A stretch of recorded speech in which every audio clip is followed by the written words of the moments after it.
mic's bad. Here you go. So, we're in the approval of minutes, or the agenda rather. Can you turn that off? I can't hear you. I can't hear you. Let's go. It's gonna work on it. Screaming isn't gonna help you hear me, guys. If we're not gonna be professional, the cops are here and they will escort people out. So we're not just gonna scream and shout. We can hear you.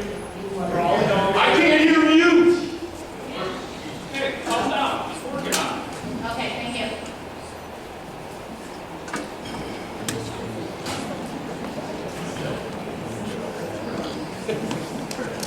Testing, testing. Much better, thank you. Thank you. Okay, so we are in the approval of agenda. If there are no comments, I will have one first before we make a motion. Does anyone else have anything? I would like to add to recommendation to extend the moratorium for 4 months. Okay. Anybody else have anything? Yeah, it has been reduced. Okay, I would also like to add a new item that would be the new number 5 to have a guest speaker come up to the podium and share some information and speak. So if there's no other comments, I'd be looking for a motion for those 2 modifications to the agenda. I'll make a motion to approve the agenda with the add-ons. Okay, we have a motion by Commissioner Renzick, Support. support by Commissioner Lark. All in favor? Aye. Ayes have it. Okay. So now we are on item 4, which is the approval of minutes dated April 27, 2026.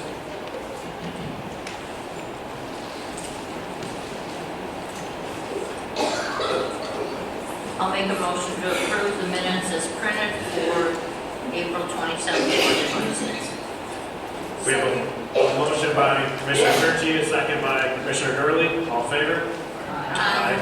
Ayes have it. Okay. So now we are in the new number 5, which is the guest speaker to come up and present.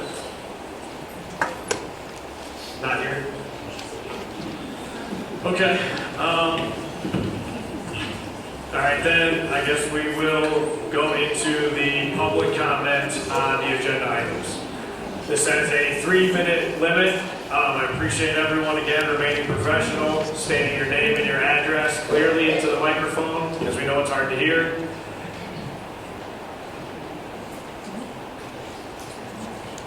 Good evening. Testing, testing. Everybody hear me?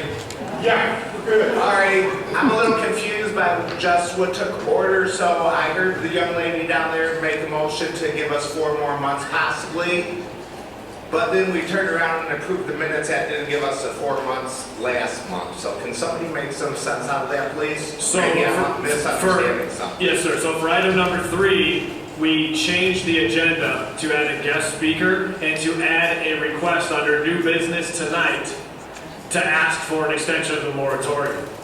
Number 4 is approving the minutes from the previous meeting, just to check it for errors. So those are 2 completely different items. Okay, thank you.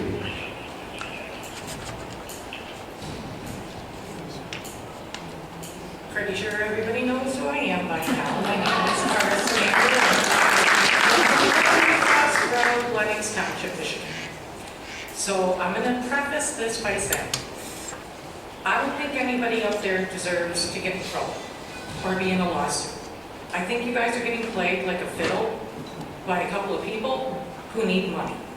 Now, because this is a public forum, this is not directed at these guys. I'm saying this because I think all of you need to hear some things. 1, no contract that is entered into illegally may be enforced. It is null and void.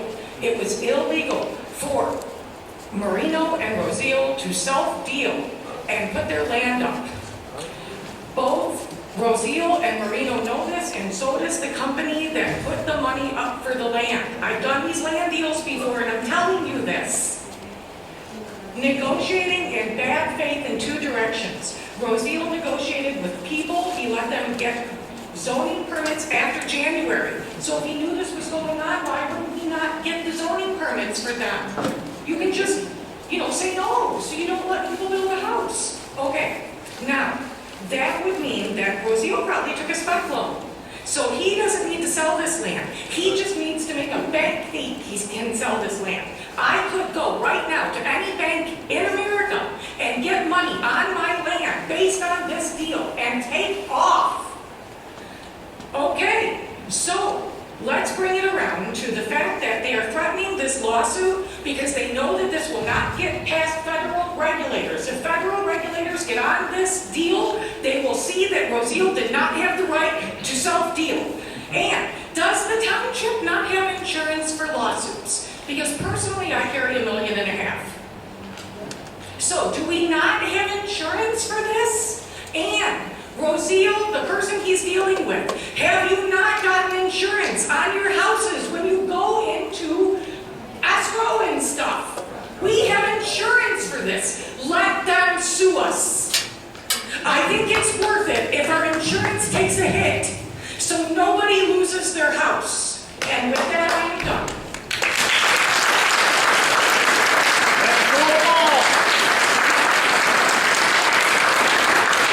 People work for us. We pay your checks. Yep, we do. I'm Kelly Reamer, I'm a resident of New Haven. I am requesting that all of you pass the motion to extend that moratorium. I believe it needs to be extended because the legal process needs to be followed correctly and transparently. It is my understanding that there is a problem with the posting of the public hearing date. The original May 29th hearing date did not meet the mandatory 15-day public notice requirement. Once the clerk became aware of this issue, she then published a new hearing date of June 2nd in the newspaper. This happened before the Planning Commission could officially vote to approve the date change. The clerk is the board's liaison to the Planning Commission, but that is just an administration role. It does not give her the sole authority to override a standing commission motion or to reschedule a public hearing without public vote of the Planning Commission. I believe it's a very straightforward issue. The public notice cannot legally be issued for a hearing date that has not yet been formally approved by the Planning Commission. To correct this properly, the Commission first needs to pass a motion canceling that May 29th hearing date and then publicly vote to approve a new hearing date. Only after that vote takes place can the clerk legally restart the required 15-day notice period and send out the proper notices and mailings to residents. This would then put the new meeting date after the moratorium expires, which is why you need to formally request that extension. Scheduling a new hearing date without a formal public vote also raises concerns for the Open Meetings Act. Important decisions that involve public businesses and are supposed to be made openly and through official action during a public meeting so residents can see and understand how those decisions are being made. This is not just a technical issue. Public notice requirements and open meeting laws exist to protect transparency, fairness, and public participation. Residents deserve the opportunity to be informed and heard through the process that follows the law from the beginning to the end. We also should not rush through major decisions simply because someone is threatening litigation. Threats of lawsuits should never pressure the township into bypassing proper procedures or cutting corners. If Lenox Township follows the law carefully, transparently, then the township is in the strongest possible position to legally and ethically represent the actual wants and needs of the residents. The people of the community are asking you to slow down and get this right. Once the decisions are made, the impact on Lenox Township could last for generations.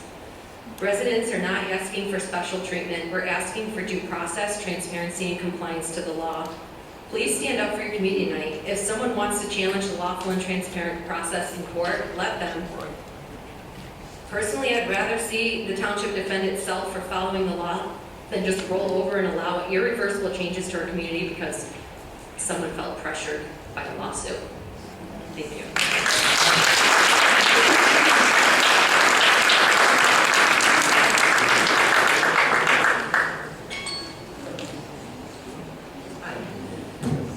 I just want to begin by saying how Can you please state your name and Oh, I'm address? sorry, Missy Chabot. Thank you. I'm just incredibly impressed that the entire community, surrounding communities, people all over the state, as well as outside the state, are banding together with us since we learned that our elected officials who are there to protect us are throwing us under the bus. I just want to preface with that. I've been doing a lot of research, and it seems to me, in my opinion, that, and anyone can correct me if they think I'm wrong, developers cannot threaten a lawsuit unless there was a commitment made, which would have had to be without our knowledge. And if that is the case, I would think that the township board, or those who may have given some sort of consent, will be personally responsible for litigation, not the residents. That's just something to think about. I don't know how.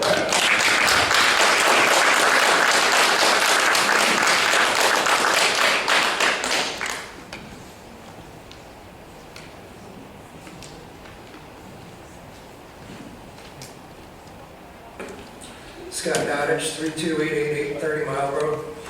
I want to start off by saying, tell us you signed an NDA without telling us you guys signed an NDA. Both of you are not looking at me. Anthony, Mark, Norman, thank you. Tell us you signed an NDA without telling us you signed an NDA. Everybody's probably received one of these in the mail. Okay? Company's not going to mail that out unless they're already working deals. I mean, a company name is there explaining support a data center. Call your township, support the data center.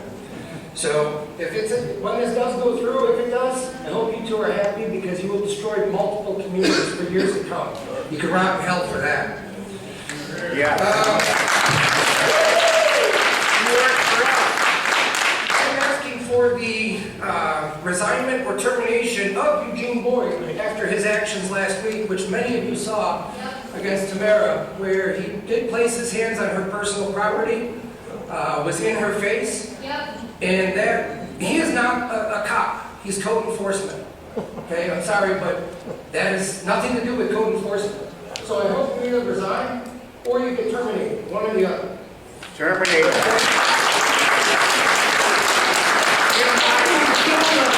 You don't want it. Back in 2020, when you were running for election, you ran on the policy of eliminating corruption within the township, transparency to residents. Okay? Now you have a lawsuit reinstated by Ron Trombley. That's back up and live for slander and harassment, defamation of character.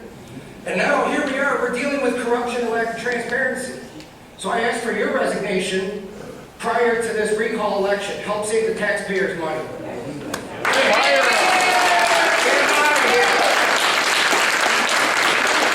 You don't want it. I'm more innocent than anybody else. Okay? March of 26, and I know you know exactly what I'm talking about, where you went and picked up personal property from an alleged sex predator, Hey, you guys. who was arrested for child porn. Hey, you guys, this is supposed to be comments on public agenda items. I understand that. This is related to public agenda because I don't want somebody who represents himself and associates himself with a pedophile representing our community or making decisions for our community.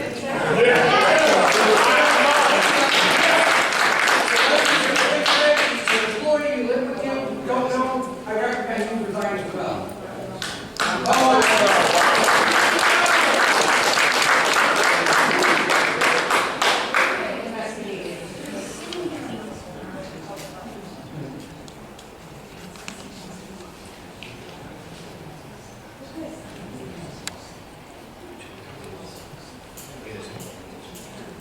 Hi, I'm Beth Oakley, 29185, 27 Mile Road.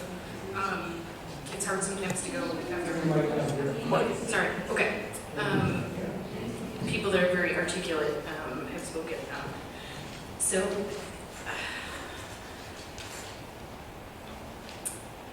this obviously is a huge issue to this community.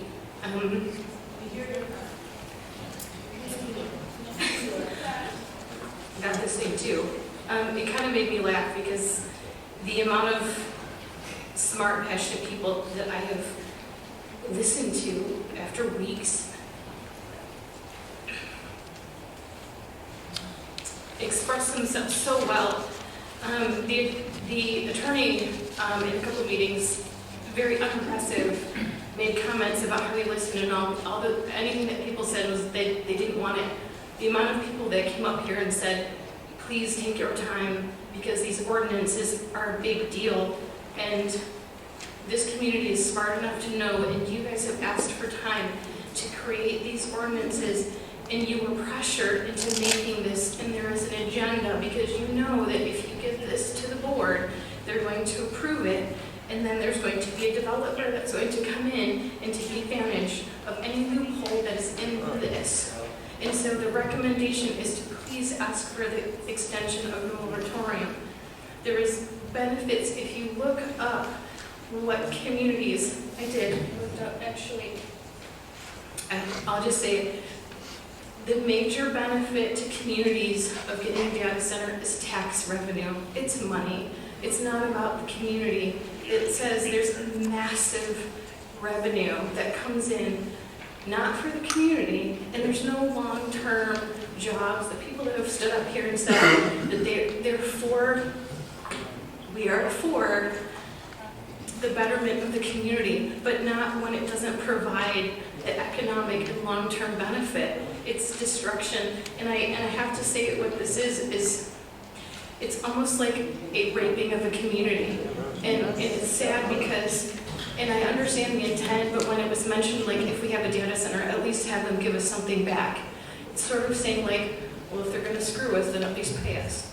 That's just wrong, and it's not right, and so I'm asking that you please wait on this, recommend to the board, because you and the board have the power to change this around. You have that power to rezone, you have the power to amend this, and you can do it. Don't let them be pressured into doing that. You can do that. So extend the moratorium. I would suggest that you get a new attorney. One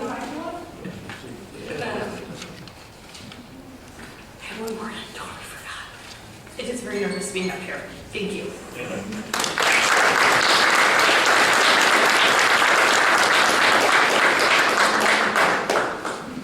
Michelle Perswicki, Lenox Township. I didn't prepare anything. I was at this last meeting that you guys had last week. You guys kicked ass. You got a lot of stuff done, a lot of information that's added. I haven't had a chance to read it all. I'm very disappointed that Mr. Purnell isn't available for tonight's meeting. He did make some suggestions for an attorney and an environmental inspection that we take care of. I highly doubt that the board will approve that. They've got another agenda. Their agenda is to jam this down our throats. I don't want the I-94 project. I don't want the AI center. None of us do. But we have to cover our butts. We have to make sure that you guys get all the information that you can to get this done properly. You need that extension for a moratorium. I really, honestly, don't think the board's going to give it to you because you got two that have got a conflict of interest, and the attorney can go ahead and say he doesn't. They don't, but that's bullshit. You've got one that has no skin in the game because he's living at mom's house. Yeah. You've got another one that just wants to get it over with. And then you've got Michelle, who doesn't want it because it's just 2 doors down from her house, which, hell, I don't blame her. I wouldn't want it 2 doors. I'm over at 30 in Haven Ridge. I don't want it. There's a potential that this could really mess up a lot of communities, not just Lenox. We need to think about everybody, not just ourselves, and our pocketbooks shouldn't make a damn bit of difference. Thank you.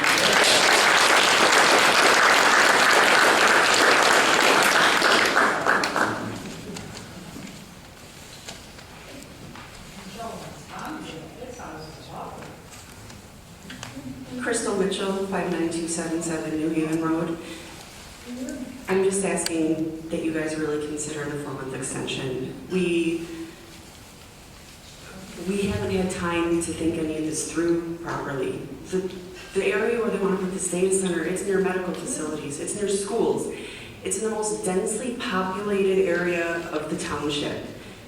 It just doesn't make sense. It doesn't make any sense why we would jump into doing something that's going to affect so many people in so many ways, whether you live in the community or not. Chesterfield, Richmond, Casco, Lenox, New Haven, there's so many communities affected by it. It's our property values, it's our water, it's our air. It needs to be, all the I's need to be dotted and the T's need to be crossed.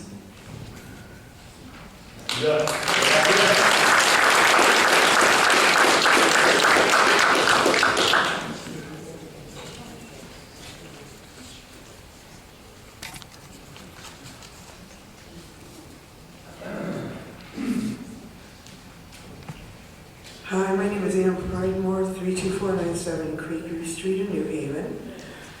I feel like this is a revisit of an old bad tree. We went through this in New Haven about 2013 with a backdoor landfill. Chuck Rizzo wanted to put a landfill that would have covered 33% of New Haven with rotting garbage and rats. The consensus at the time on that council was it was better if they don't know. And I think this council has taken that same talking point. It seems indefensible to me that they've known about this for quite some time, but because of their own vested interest, they kept it from the public. To say that I'm disappointed and angry that we have to revisit this issue and fight this issue again, I'm not sure what's in the water in Lenox Township, but something's making the elected officials go crazy.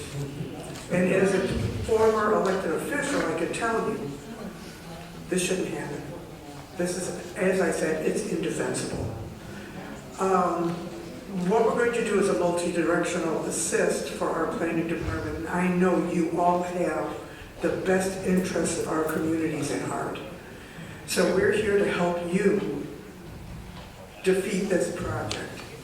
I've reached out to several state agencies, Macomb County Corrections, to see how they feel about a data center being installed next to one of their correctional facilities. I've reached out to the Elections Commission up in Lansing to find out if they're playing above board, and apparently they're not. And we're exploring all options for referendums, recalls, and anything else we need to do to ensure that the health and safety of our community stays unparalleled from Macomb County. Again, we understand the hard job that you guys have to do, and we really appreciate everything that you're doing, as long as it is in the best interest of our community. Thank you.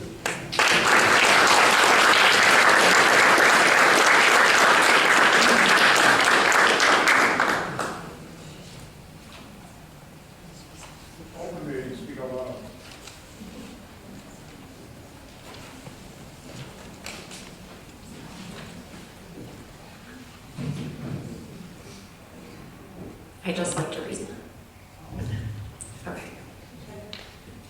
My name is Sierra. I live in Lenox, and first off, I just want to want to thank you guys for having this meeting, for being here. I'm wondering where Rod's at. He's just been great. You all have been great. I know you guys are a sounding board, and it's unfortunate you kind of get the raffle out here. But really, it kind of comes down to our board is not working for the people, and we want people of integrity, and we want the truth. That's why everyone's here, because we're being lied to. That's why everyone's angry. That's why everyone's yelling. I mean, integrity and truth, we need people that represent that and represent us well. That's what it comes down to. We need all of this to be slowed down. Again, thank you, Genevieve, for putting that on the agenda. The 4-month extension that was, I don't want to say granted, but stated in the February meeting as an option by Supervisor Reeder. We definitely need to recommend that to the board, and let's all hope and pray that they accept it and do what's right. We need more time. The master plan needs to be looked at. There's confusion all around that master plan.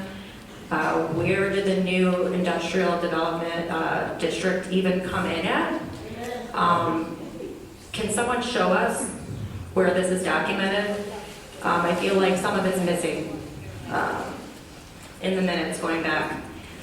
And on behalf of myself, Lenox residents, New Haven residents, and those in the surrounding communities that are here too, we would like the Planning Commission to recommend, or actually for you, to open up the master plan to revise this.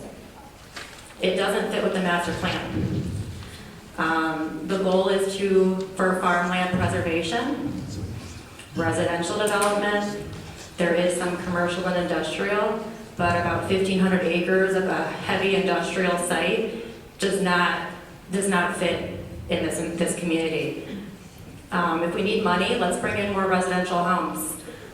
Let's get creative, and like the last woman said, previous woman, we're all in this together, and the residents should not be treated like the enemy here. I think we need to get the enemies out of here, maybe find a better job to focus on instead of tormenting others and threatening others and shoving lawsuit threats down everybody's throats, reporting us and wanting to demand where we live, things like that. So, anywho, commercial, let's see. The efficient ordinances are definitely important, and once again, I really hope, I wanted to speak first today because I would love for you guys to address where we're at with an environmental consultant. Who's been talked to? If you guys talk to the environmental consultant on the professional team. You can have my 3 minutes. Turn her back on, she can have my 3 minutes. At the end of the day, we just want to know, guys, that the elected officials have our best interest, the best interest at heart, not self-interest, not gain, not preservation. Boo!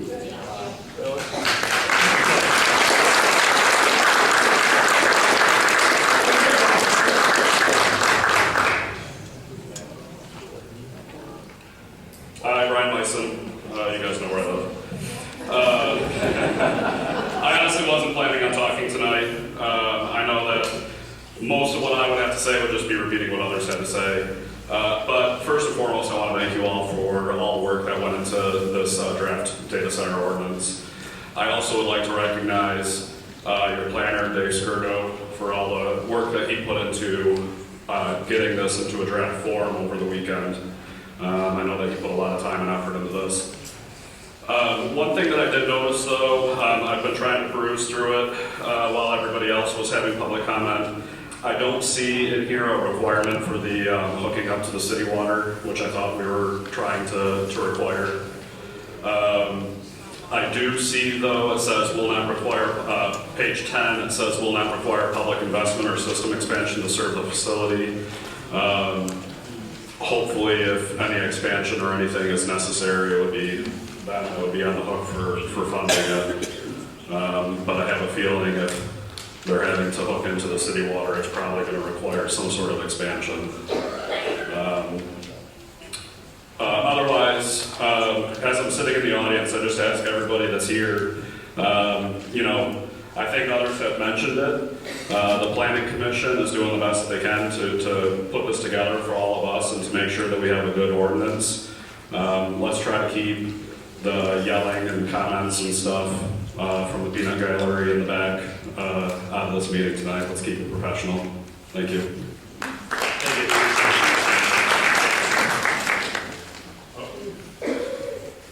Sorry, real quick, we did find it. So I didn't go far enough. It does say, what page was that? Oh, page 14, it does have the city hookup requirement.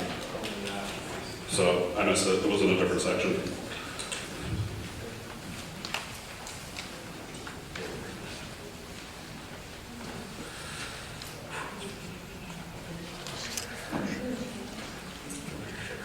Good evening, Ariana Welch, 11299 37 Mile Romeo. I have property on Forest in Lenox Township here.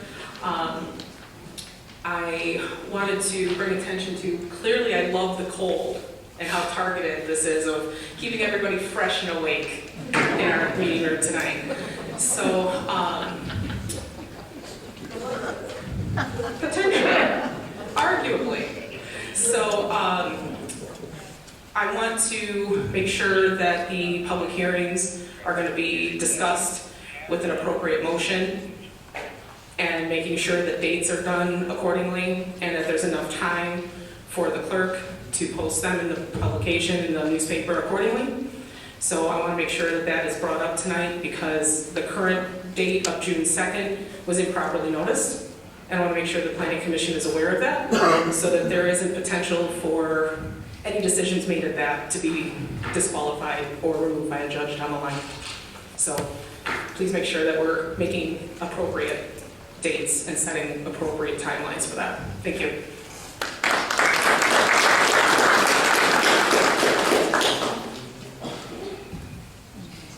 Good evening, board. My name is Sean Weber, 75508 Romeo Plank. I'm a resident of Armada Township.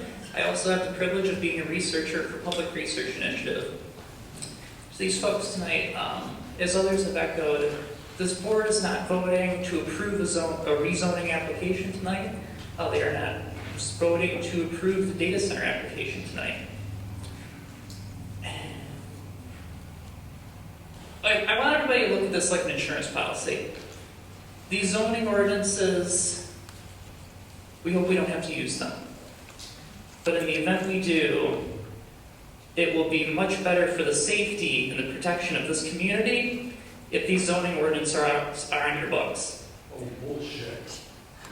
No. I know it's not what we want, and we don't like it, but this board is doing the best thing they can do in the position they are in. So I just want to encourage everyone to be civil. Let's get together and let's get this thing done. Thank you, everybody, and thank you, Mr. Chair.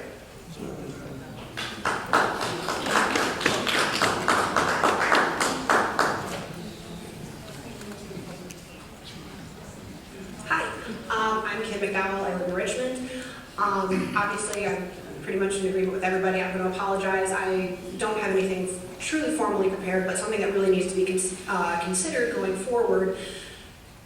Nobody wants this data center. Not one single person here. Everything that we can to stop it. But let's just also take into consideration, it uses about, data centers use typically about 5 million gallons of fresh water a day. Why it needs to be fresh?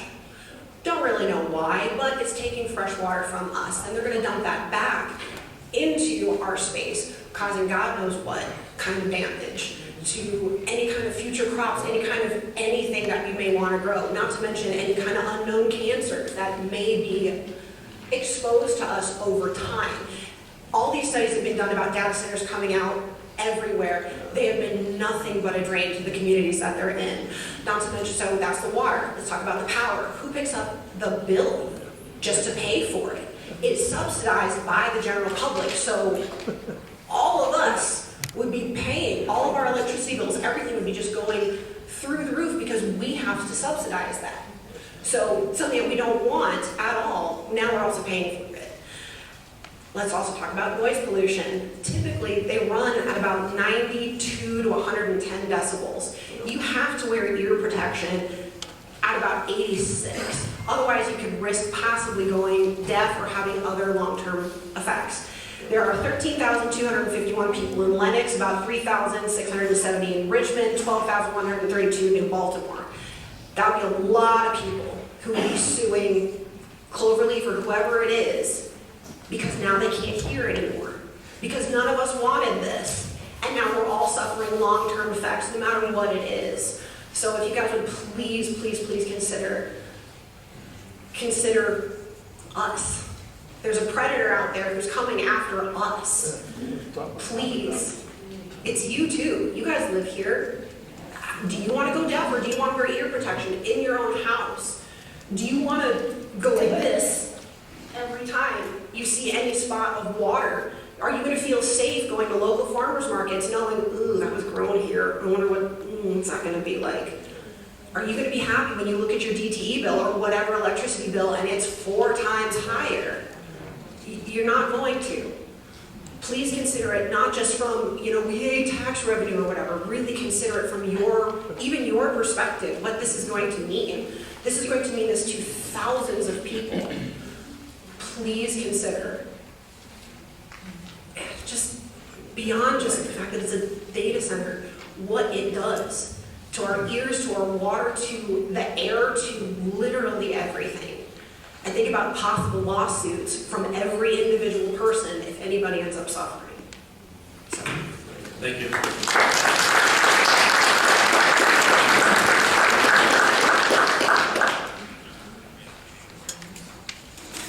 Lauren Harnum, I live in New Haven. I'd like to touch on page 22 regarding the community benefit. I do notice that it says benefits may include one of the more following categories. Again, we're regarding this as our insurance policy, so we do want to address this as we're working today and providing public comment. I believe that it should include, I would like to remove the word may, that they should require one of these subject to board approval. I know that the community benefit package is subject to board approval, but I just wanted to add that in there. I know you said 22, but can you point me where?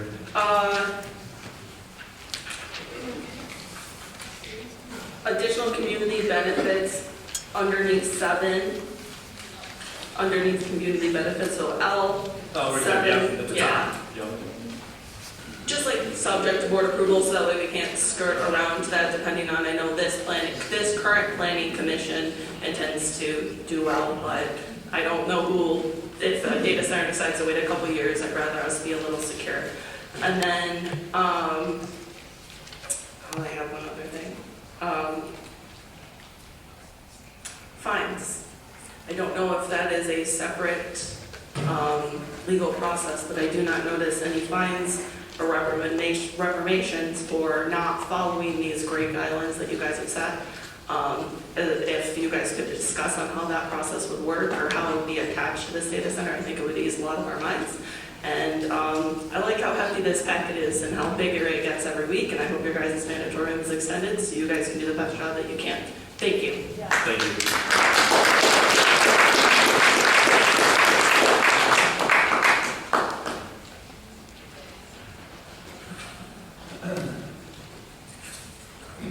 Laura Gibson, 59599 New Haven Road. Just two quick things. My son is a foreman on the job site in Saline. That data center is 6 miles from anywhere at all. No schools, no businesses, no nothing, out in the middle of nowhere. And he hates doing it, but it's his job. And I'm only a high school graduate, but whatever board member, trustees on the board that own the property that this wants to go on, that's a conflict of interest, no matter which way you look at it. That's just all I have to say. Thank you.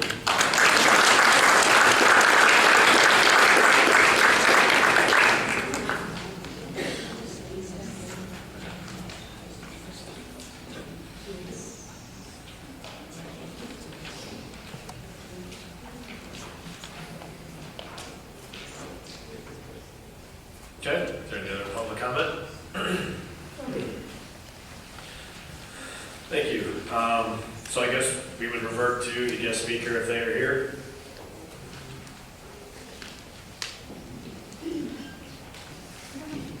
Yep, you guys can approach the podium.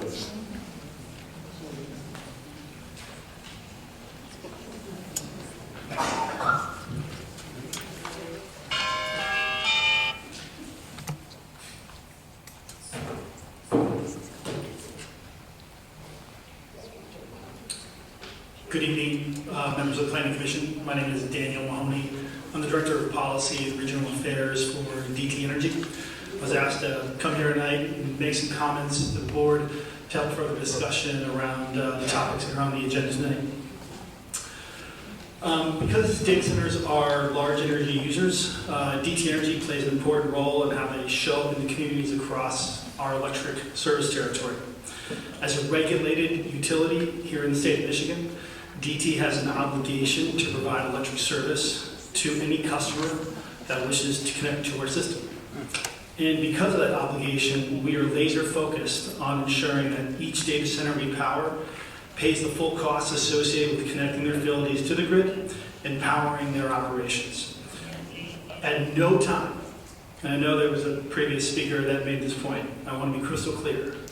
At no time will DTE's customers subsidize a data center. Each data center will pay the full cost of the infrastructure required to connect to our system and the generation needed to power their operations.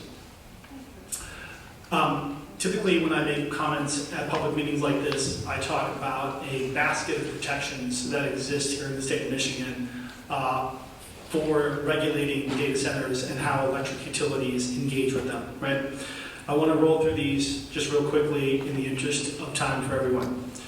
First and foremost, at the end of 2024, the state legislature passed a policy. It's most commonly referred to as the sales and use tax exemption, and it is one of the things that is spurring so much interest in our state from large data centers.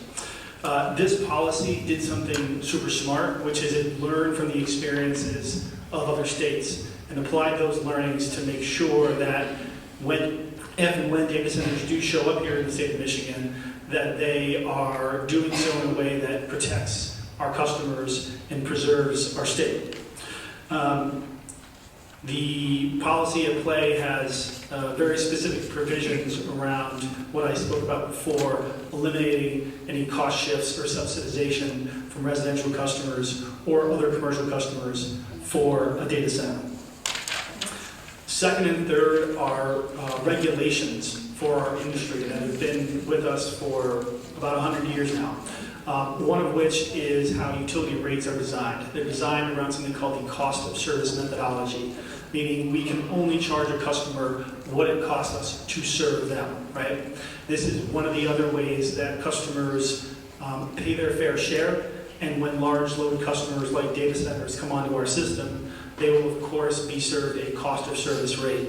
Commonly we refer to it as the D11 industrial rate. Any industrial customer that DT Energy serves pays the D11 rate, which ensures that they cover the full cost of service that we provide them.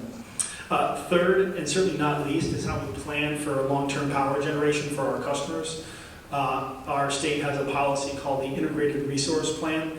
That is a generation planning policy stipulating that every 5 years DTE submits a plan to the Public Service Commission, goes through a contested case proceeding where we demonstrate how we plan to serve our customers with reliable 24/7 power generation.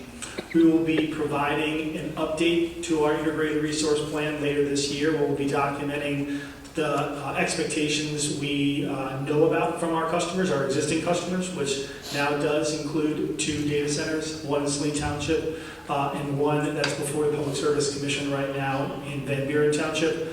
And we will be forecasting how we will power those facilities, possibly with even new generation assets.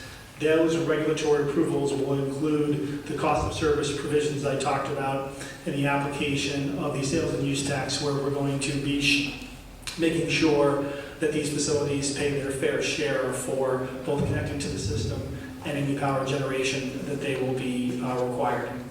So thank you very much for your time and attention tonight. I did submit some material to the township as well. Feel free to post that stuff online for the consumption of yourselves and the local residents. Thank you very much. Thank you. My question's for him. DTE just put in to raise their rates because they have to do a bunch of electrical work for data centers. How is that going to help out the customer? You're raising all the rates. Yes, so you can't hear you. You know it's going to stress the grid. Where do you live? Do you live near a proposed data center? Sir, No. Speaking to you. Pleasure of the chair. Just following typical meeting protocols, my expectation is not to answer questions directly in this forum from customers. I'm happy to stick around and answer questions one-on-one, but as far as I understand, it's not part of this agenda. That is correct. Okay, thank you very much.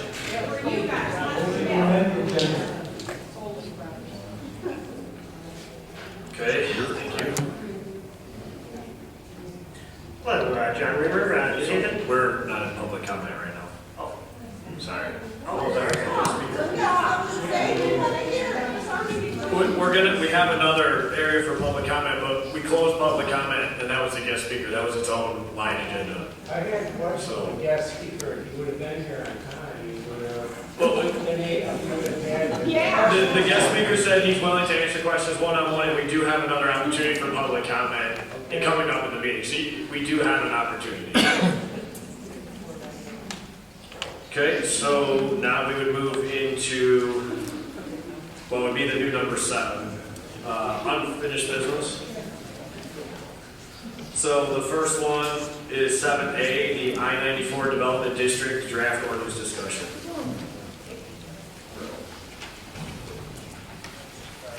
So last week only, right, we went through this. There wasn't much comment or changes on this specific document.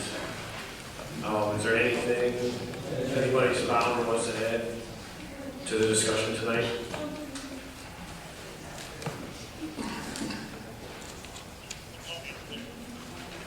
I'm not sure if this is an appropriate time to ask the planner, but I've been thinking about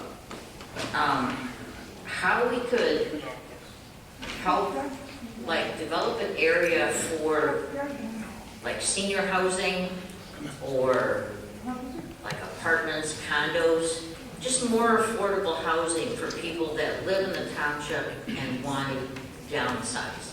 I don't know if that would be something we could include in this district, and maybe, because this district is close to all the shopping, so if it is senior, they'll be able to get to the stores, the hospitals. Like I said, I don't know if it would be something in this, or if you would put that in like the residential low density, high density, or something like that. Yes, since the I-94 district is a mixed-use district, you could add something specific for multiple family housing.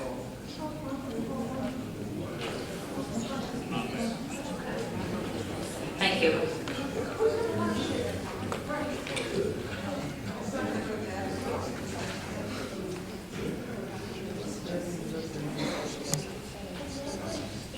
Any other comments from the board on the table? Get to your mic now. I have just a general question. I'm not prepared to, obviously we've got these at the table, so I'd like to take the time to read them, but I do want to go back to, and I know we've discussed it, but how we got here. And specifically with the I-94 Development District, are there NDAs signed by Lenox Township that vaguely or collectively cover the I-94 corridor district?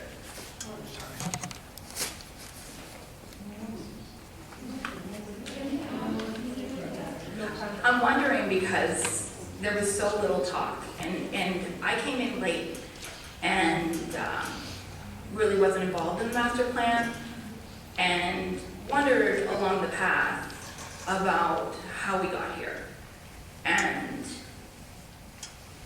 that is probably the only thing that I can really figure out, is that it's not an NDA on the data center, but an NDA on the entire district.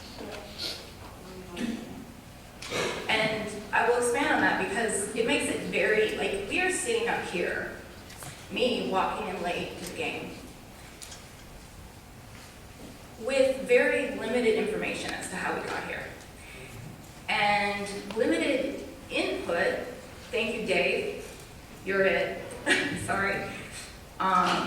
We have not had an ability to have professional input aside from a planner who also got put into this at the same time that I did. Not who I can only assume didn't have the ability to walk in here with, how we got here. We haven't had the ability to knock these things off of other professionals like attorneys and environmentalists. And I feel like in getting here and this time, that is just really not fair to anybody sitting up here to be tasked with such a deep responsibility to people, to this community, to get it right. Like, my biggest fear when I think about this is that I miss something. And I know that Dave is doing his best to make sure we don't, but I don't know that anybody, I know you all have your input, but where is the extra input? Where is that total package of this? The attorney, we haven't had an attorney here for this entire time, and I will share that I reached out, I've been told about litigation, and I asked for copies of that litigation, and I was told I could not get it without a FOIA. If I am named in litigation, or this commission is named in a litigation, I think we have the right to know, one, that we're named, and two, what they're saying and claiming, and to speak to have the attorney present for that. So I guess that's really all I have to say about the 94 district. And I guess the fact that most of my questions went unanswered pretty much answers those.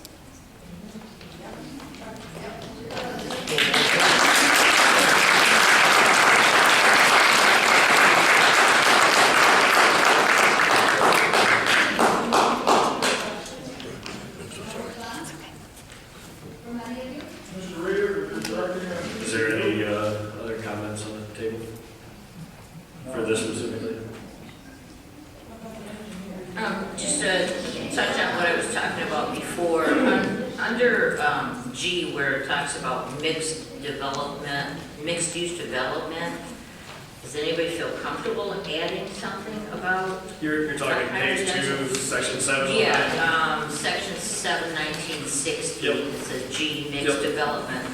I'm just trying to give more options for that area instead of pushing it for the industry and stuff like that. That would be good too, yeah. I mean, I guess when I read that, it's saying that, like you're saying, mixed-use developments incorporating 2 or more permitted uses within a coordinated site plan. So I mean, it does say you can have multiple or more in a site plan. So I guess, I don't know if we have to, it's just to encourage developers that see it, that, oh, maybe that would be a good spot to do a residential. I guess, are you insinuating that this doesn't say that or allow that? I guess I'm trying to understand what you're doing. I just, it doesn't, like, put it in the developer's head that, oh, that would, there's a possibility. So it's kind of trying to direct it away from that. So you feel that it's geared more towards the industrial side and not necessarily the residential side also? Right. Yeah, because it's more, the industrial, you're thinking more hotel, strip mall, something. Or, Right, you know, it something doesn't like that. mention. It doesn't mention kind like. of like a mixed residential area. I mean, it's implied that that could go there, but we could put in there specifically that it's there so it stands out. That's what I'm talking about. Yeah, I mean, we can You know, add the verbiages. Like I said, so it kind of puts the idea in the developer's head Yeah, it's instead of always going in industry. Yeah.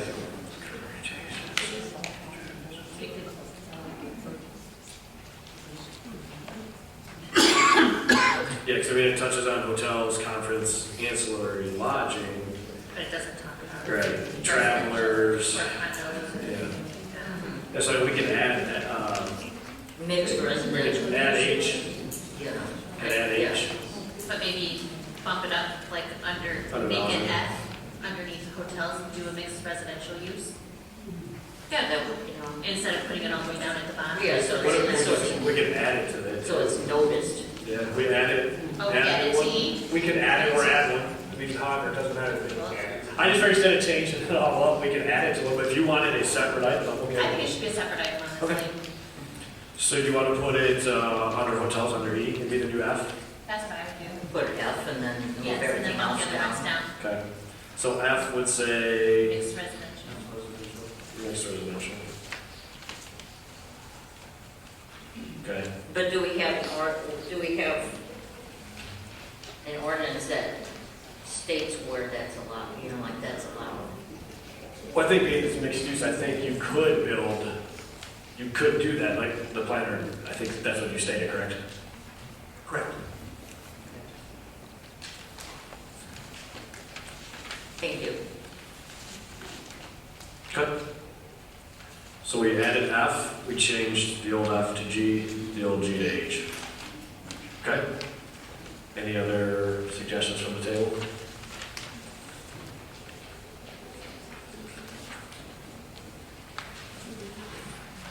Okay, if not, I would be looking for a motion.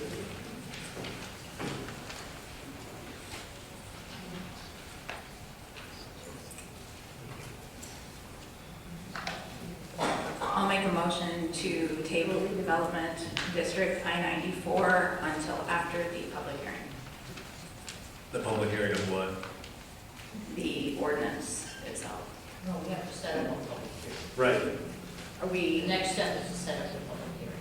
do we have, okay, now I'm confused. Yeah. Do we have a public hearing in place? So there was one that we put in place, and due to the filing restraints, we could not pick that date and have ample time. So the next available date would be the 2nd. So if we approve these to move forward, if we're good with that date, we can make the motion to use that date, which would be the 2nd, which is now the first available date from tonight, and it's confirmed that it could be used.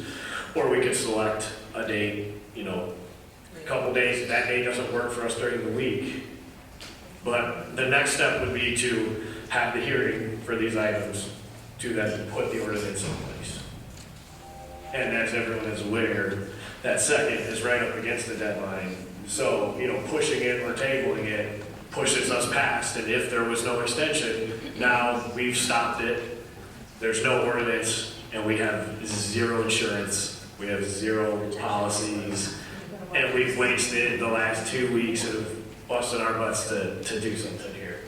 And again, ordinances can be amended if there's lawsuits or whatever may happen, doesn't happen. I mean, we don't know how the data center thing does or doesn't shake out. This is looking at this strictly as it's written, which it could be randazos, it could be other things. If this data center falls through, now everybody's aware that that land is potentially, able to be used, and we could get the things that everyone says they would accept. So, I mean, unfortunately, we need to move forward if we want to have a chance of having an ordinance. I thought we were gonna wait 4 months under new business. Now it sounds like you guys are going right in, So we're going to make a request for the Board of Trustees to give us a 4-month extension, but we have no control over that, as we've stated for 3 months now. We make recommendations, the board approves and chooses. So yelling at us about things out of our control. I asked a question the first. I understand, but this is not supposed to be a back and forth. I'm simply answering your question. Question. Is this, how are we getting, is this posted? Can we retroactively make a motion to post something that's already been posted? I just want the legalities on it. I'd ask the lawyer, but we don't have one. Well, I mean, right now, if we made a motion to do it on the 2nd, if you were to publish it, and that was the date, it's within the required guidelines. So from our bylaws and our times, we are okay. Is it published already though? Is our motion not to publish it? I just want to make sure that as long as we're good. Administratively, I believe, yes, it was filed, and we've had other motions not related to this that have been just put in the agendas, and we've agreed to just move forward and set those dates. So it is not only our obligation to put a public hearing. We can change it or modify it or request it to change, but we don't have to solely be the people to set that or post that. We are just given the guidelines in which we can post that and how quickly it can occur. So if it made people more comfortable, I would say we could make a motion to rescind the last one that was supposed to happen on the 29th, and then agree to move forward with the posted one of the 2nd, if that works for us. And that way we get rid of the one that was formally noted and put forward the one that would match the date. Or I assume you could change it and the clerk could change that and put a new date in, but again, pushing this further past a potential deadline. I just want to make sure that it's not something that comes back at us, that it was decided upon properly in correlation with the posting of it. Yeah, no, we have been given public hearings on the agendas, like for items that have come up. And we've been in just agreements, and then it gets posted. But this was already posted. For the first available date, yes, due to the timing and the this. So that's I'll just finish up. So this was already posted. Was this confirmed with the attorney that us retroactively, has it been in the paper? It was on May 13th, we contacted the Macomb Daily at 9:46 to get it posted to be May 29th. Right. They got back in touch with us at 12:22 and said that it needed to be in before noon to be posted for the 29th. And we were a little confused because we did send it in by 9:46, actually 9:26 and then 9:46. And they got back to us at 1:17 and said that it would not be able to make it in there, that they have to get it, review it, and then approve it before noon to post it. We were always told it had to be in before noon. So they came back with a date of June 2nd, and I was told that it was discussed with the attorney and the chair and the supervisor's office that it was okay to go with the next available date per the attorney. So that's why it was posted like that. It was not posted as a neglect to my job, as some people are posting online. I have proof that it was sent in and we did do what we were supposed to. And I can confirm that call. Okay, I'll make a motion to rescind last month's motion for the public hearing dated the 29th for the Development District I-94. And then are we going to include? I think we have to do them separate. Okay, so we have a motion by Commissioner Rodzik. Second. Second by Commissioner Gurley. Can we get a roll call, please? Rodzik? Yes. Gurley? Aye. Millard? Aye. Sudden? Aye. DeVore? Aye. Churchy? Aye. Motion passes. Thank you. Okay. So that takes care of the outdated one. What is the time of the June 2nd? I think it's at 6 o'clock, just like it was before. Yes, 6 o'clock. I'll make a motion to set a public hearing on the I-94 Development District for June 2nd at 6 p.m. We have a motion by Commissioner Rodzik. Support. Support by Commissioner Millard. Can we get a roll call, please? Rodzik? Yes. Millard? Aye. Gurley? Aye. Sudden? Aye. DeVore? Aye. Churchy? Aye. Ayes have it. Thank you.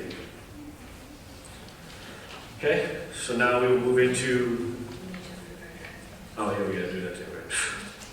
All right, need another motion. Yeah,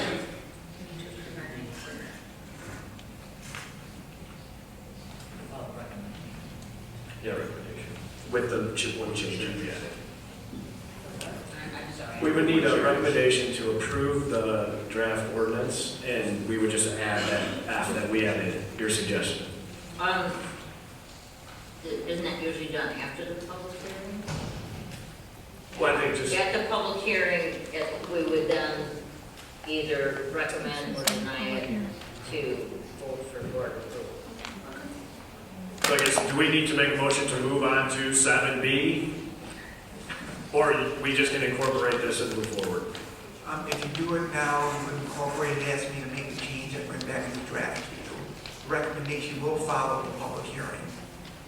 Okay. The recommendation of the board. So we're just good. All right, so we will move into 7B, the High Resource Demand Facilities Ordinance discussion. So again, I know, thank you, Mr. Planner, for getting this updated. I know everyone would love more time to go through it, so we'll take a couple minutes. I don't know if anyone's had some time while we've been up here.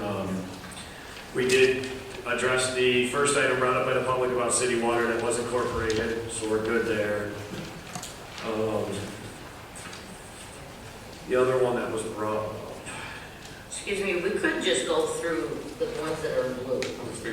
Yeah. Then I the was just gonna- commission and the residents will understand if we're adding that, why we're adding it, that type of thing. Okay.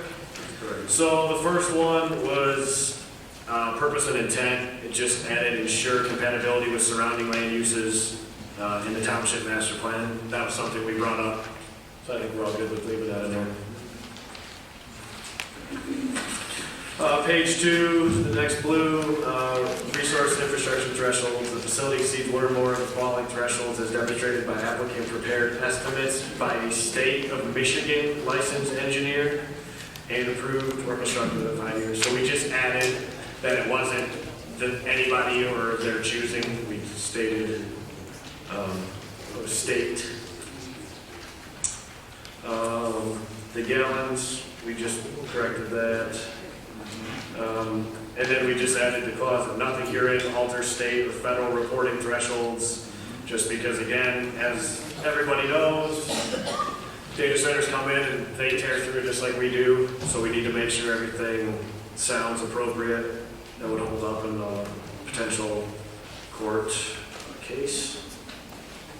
The next one's on page 3.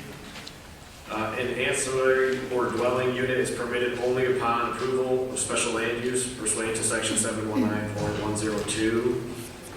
So just added language there. All right, page 4. Required engagement steps, a pre-application conference. So applicant shall meet with planning staff prior to submitting the application, shall identify expected engagement topics, impacted stakeholders, required contents of the community engagement plan. And then that moves right into the community engagement plan. Do you want me to read all this? Just run through it? Okay. I think most people have it in front of them. So we did add the community engagement plan in here. That's all the, about a page and a quarter here. The only thing is, under that, it says the proposed community benefits, and that's at the end.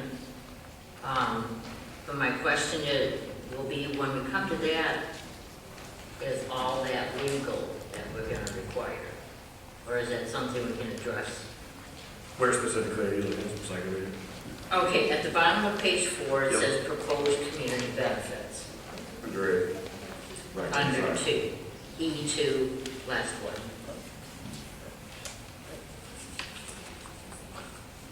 Okay, at the end of the ordinance, we do talk about the community benefits.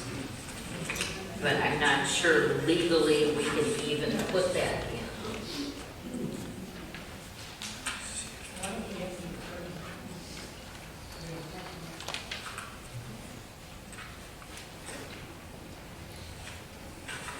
Well, it does say proposed.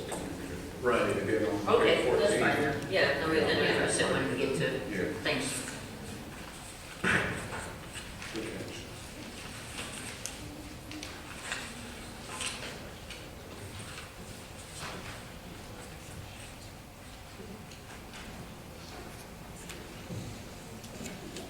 States of times.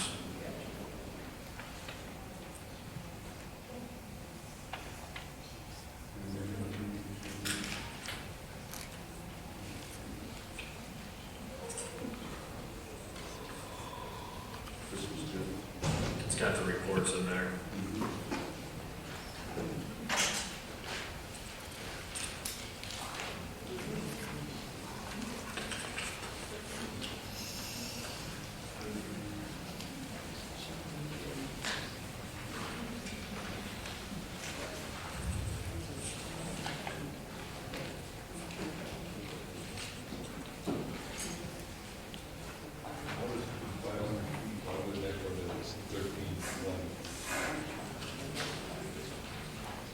Notice of property owner, what is that over 500 feet, is it 500 feet of the project that?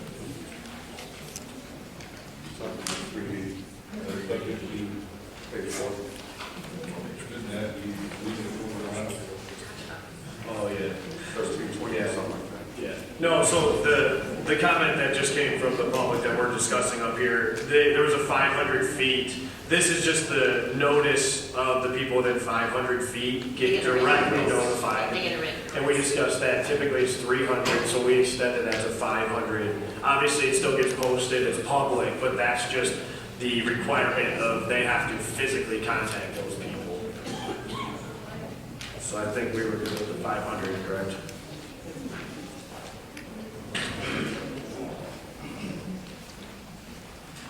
Is everybody done reading through 4 or 5? Okay. So the next one, if we go to the dimensional standards, it was modified to 2 stories and conditioned upon fire department approval since Lenox can only handle 2. If they did 3, we'd have to have an agreement with Chesterfield, and that would have to be like a special request. So we lowered it to what we can feasibly do. Maximum lot coverage, only 40%. So again, if it's 100 acres, it can't be a 100-acre facility. So that also dictates. Yeah, we went from 60 to 40. Yep. So then we move on to page 6. So we added childcare, church, school, hospital, or correctional institution lot. Planning Commission may reduce the setback by up to 20% upon finding an equivalent or greater mitigation alternate. So just the option for us to make changes as necessary. Is the church child care separate from church, child care? Yes, it's just a title. Okay. And for the notes, that was a question if there should be a comma between church and child care. We agreed. So we're good on page 6. I don't see any other changes there, right?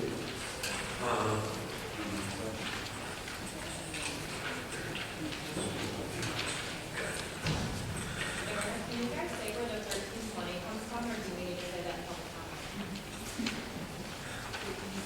So the distances that we discussed here in the residential, we put in here residential and institutional type, also to cover those other added buildings we have.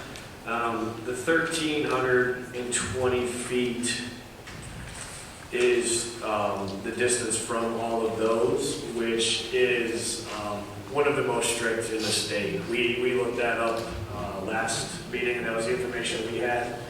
And most of them just used the generalized industrial, which I believe was 500 or 600.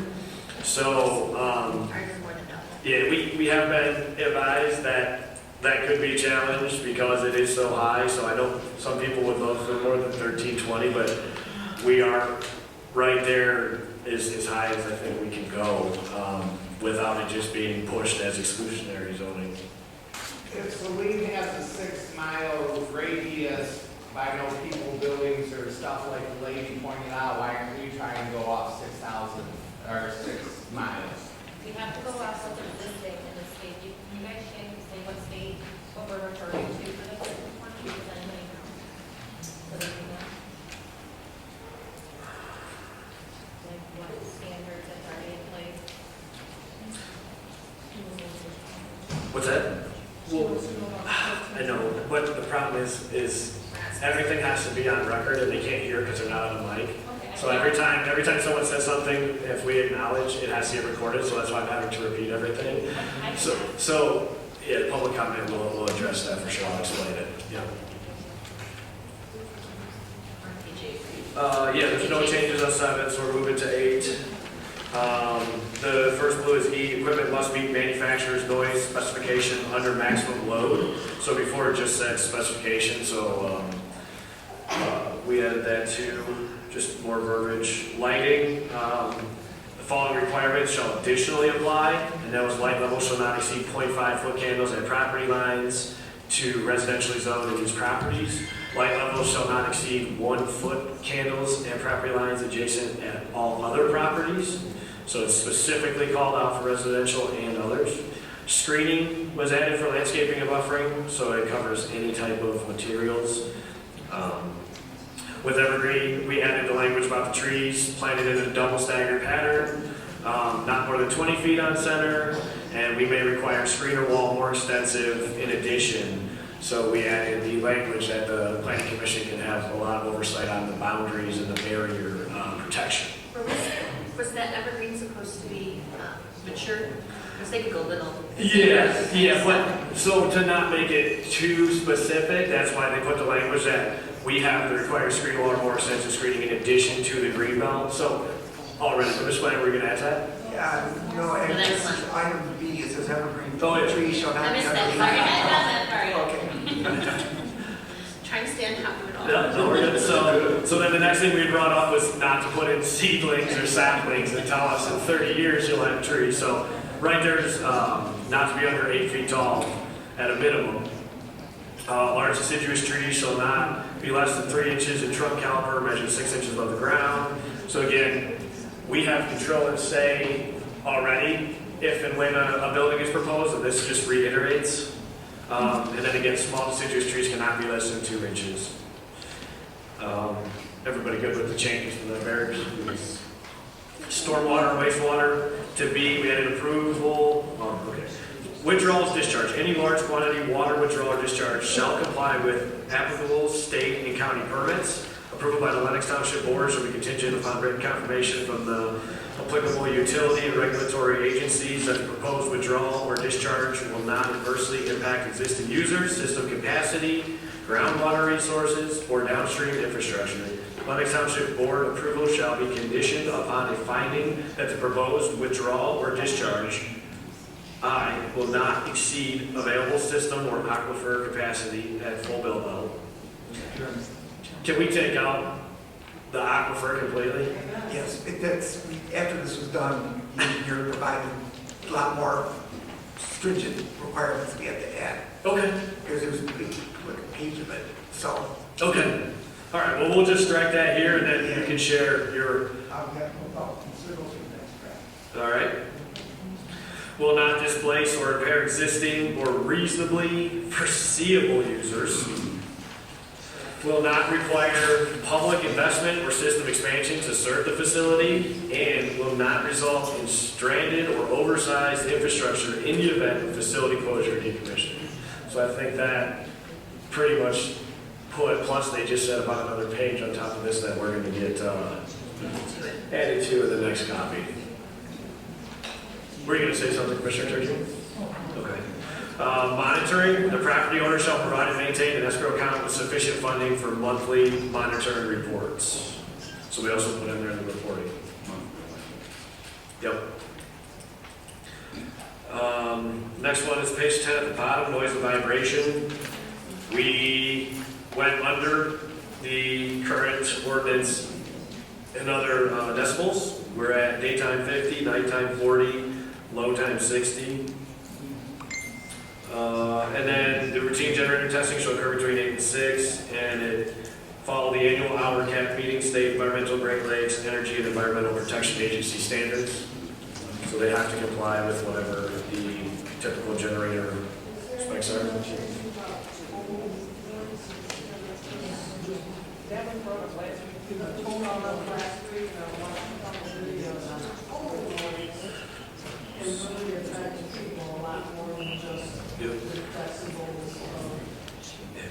So monitoring, the property owner shall provide and maintain, this is on 11, an escrow account with sufficient funding for monthly monitoring reports. So just same comment again. I don't know if we need it redundant, but we can get that cleaned up if need be. Where the section establishes stricter standards and other requirements of the Lenox Township ordinances, this section shall govern. So that for some of the public comment that says some ordinances don't get enforced, there's not fines, there's not this or that, this allows this to be stricter, and you can't reference another one that would quote unquote supersede.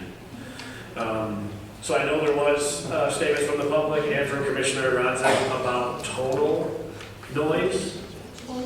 I guess I'm not sure if or what other ordinances have for that. I don't know if anyone has seen that in another ordinance. I think we can we can look at if it's allowed, we can put, you know, whatever the standard is in other ordinances, that we would like to see that. Because I'm just not sure, I haven't seen that on another ordinance, so if it's applicable, we would add it.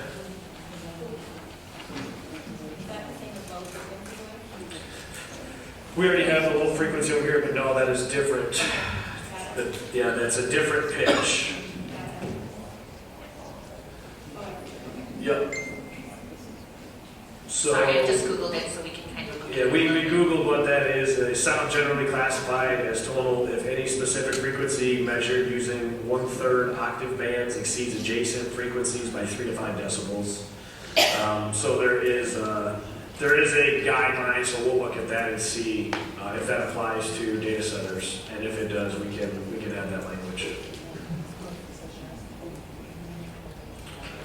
Air quality, B, 2B. 13, 20 feet from any residential, church, child care, school, hospital, correctional institution. Same comment, includes the comment on this one.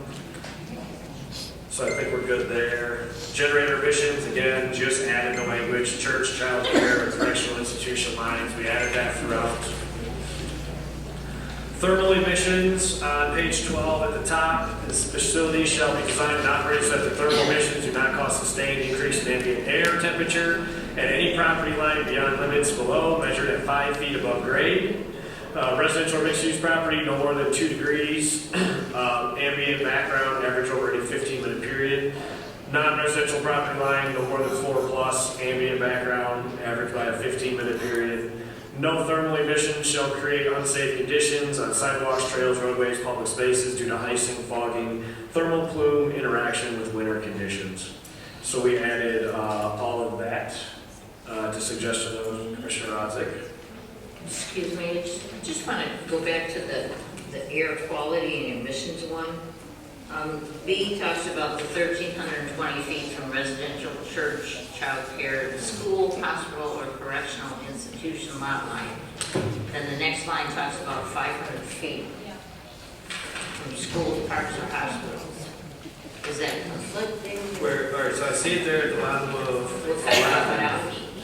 Where do you see the 500? Right there. It's let me see. It just says it by itself. 500 feet. I think it should have been permanent. Oh, right there. Yeah, that's the old line. Yeah. Yeah, so we strike that. Okay. Yeah. So D will be C then. Yeah, so we added in the blue was the proposed change, and the black was what it was before the comment was added. Okay, thanks. Yep. Yeah, the blue now takes over for what that C was, so that'll be good. Yep.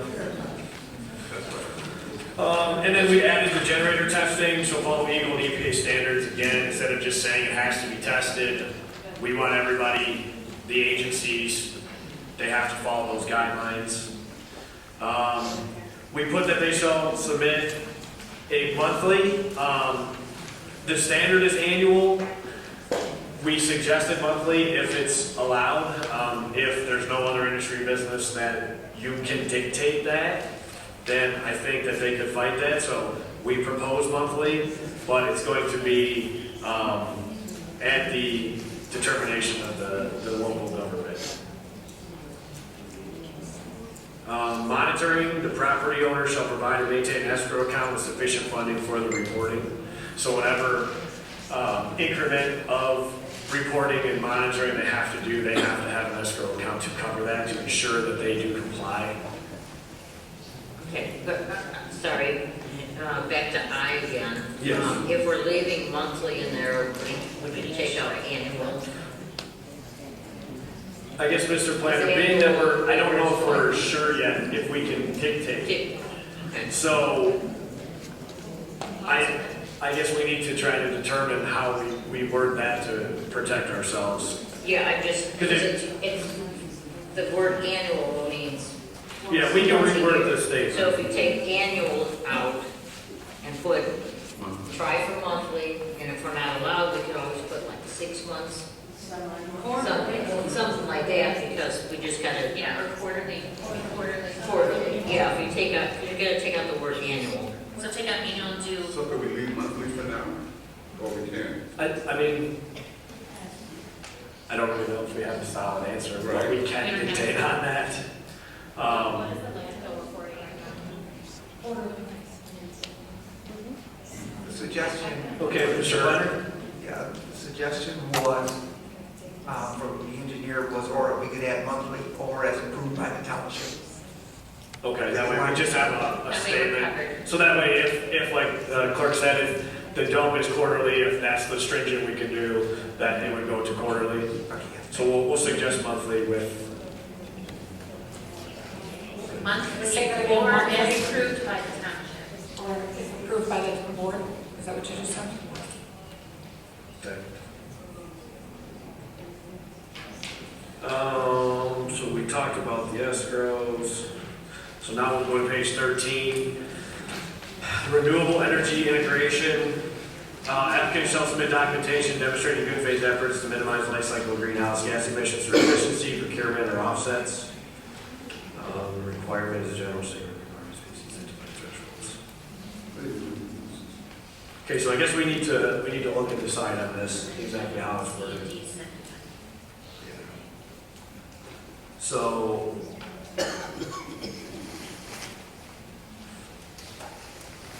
we can't, I thought we strike D. We can't make them 90% renewable energy. Nobody can do that. We can't dictate 90%.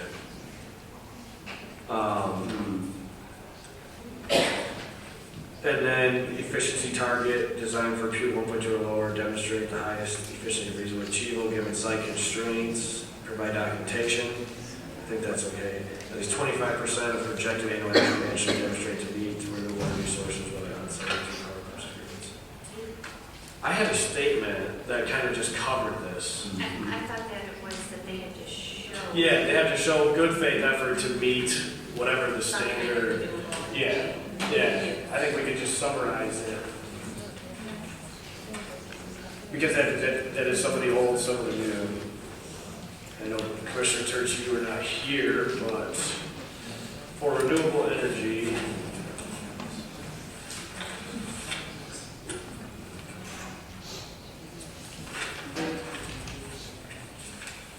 so one of these pages.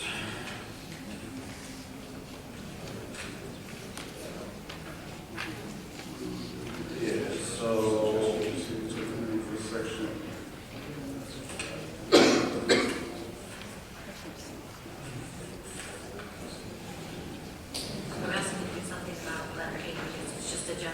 yeah, I think we're going to have to rework this whole thing. I think that was a lot of confusion of what was said. I think we're going to have to rework this whole thing here. So I had, right here, okay.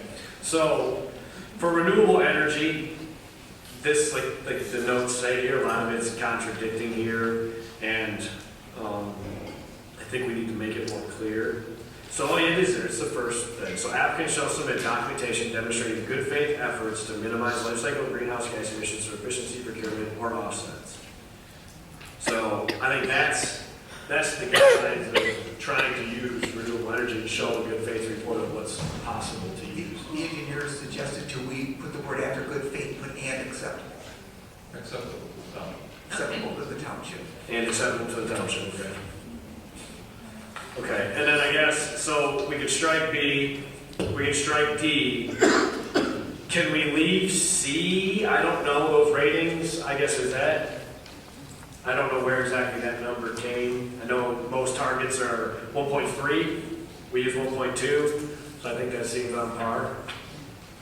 So I guess to the engineer and the planner, can we leave A and C? And then we would just strike B and D.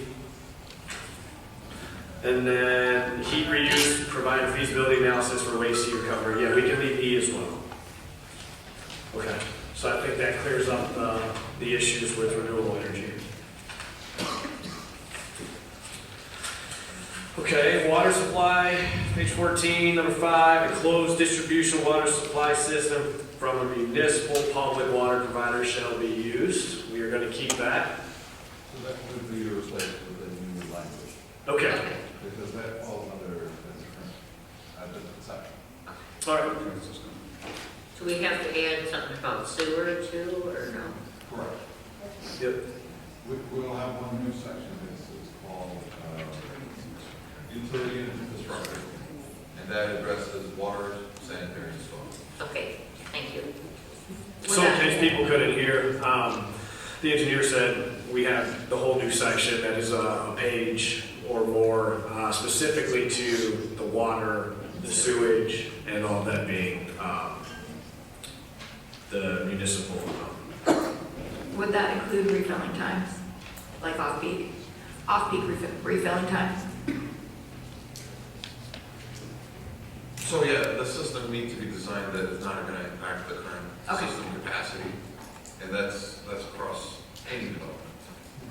And it also talks about groundwater being prohibited for use. So then 14, under perimeter security, the addition of meeting the requirements of section G.4 of this ordinance. So again, just reiterating the barriers, the boundaries, the trees. Page 15, cameras, installation and maintenance of perimeter camera surveillance system capable of monitoring all vehicular, pedestrian access points, building entrances, and outdoor mechanical equipment areas.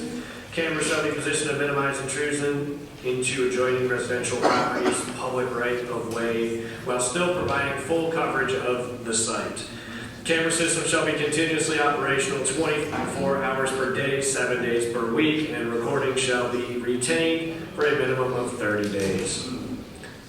A security plan including camera layout, monitoring procedures, and data retention policies shall be submitted as part of the site plan review. So that is the section we requested be added. Everybody okay with that language as written? Okay. Page 16, D, the only blue at the top there. Applicant shall provide fire protection plan meeting Lenox Township, State of Michigan, and federal standards. And Mr. White, I know you were not able to be here for the special meeting, but there was a lot of concerns with the storage of batteries, the fire protection, all of those items. So we reassured them that your department looks at these things very thoroughly, everything gets addressed, there's very thorough plans, and that you guys would ensure you could manage and maintain what would be there. The Township Board recently permitted us to upgrade our ordinance to the International Fire Code 2024, which envisioned data centers and other lithium battery kind of issues within it. So that is covered within the International Fire Code. That is correct, Mr. Chairman. Thank you. Yep, and then we have here outdoor best containers shall be set back a minimum of 100 feet from property lines and 400 feet from residential districts uses. So we added that more strict, so it's further away. Page 17, the blue, the township will retain qualified consultants to review energy efficiency, water use, air quality, best safety, renewable energy, stormwater related matters. So again, that language that many feel is not being addressed is included now. Number 1 there, under K, prior to certificate of occupancy, compliance reports for mechanical, electrical systems, acoustical systems, the additions of environment, illumination, and water and sewer discharge shall be submitted to the township. So we added more detail.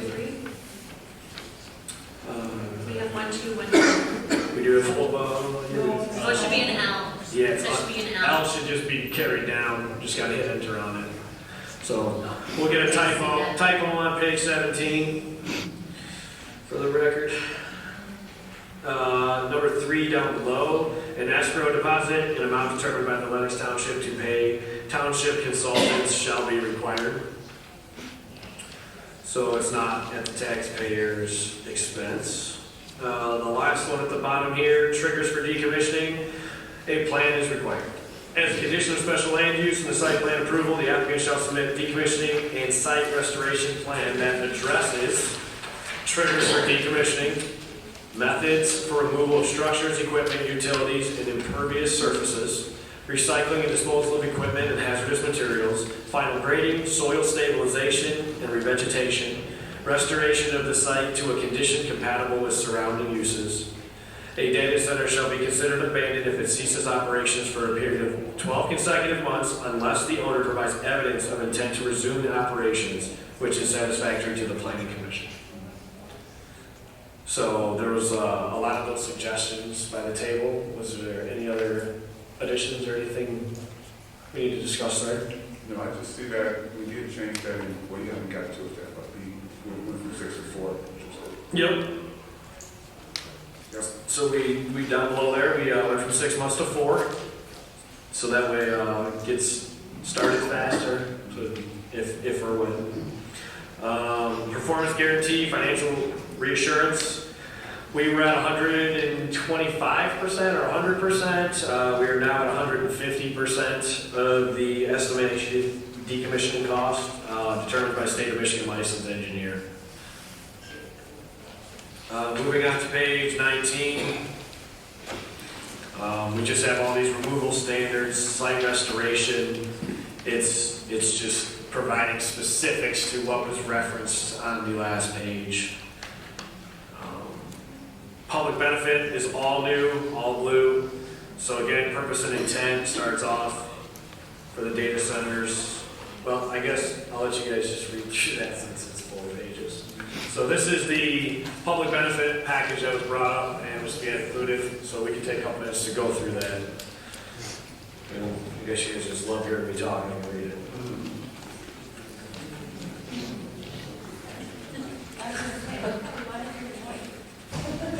They had a lot of big words in there just to see what I was doing. It's good to tell, right?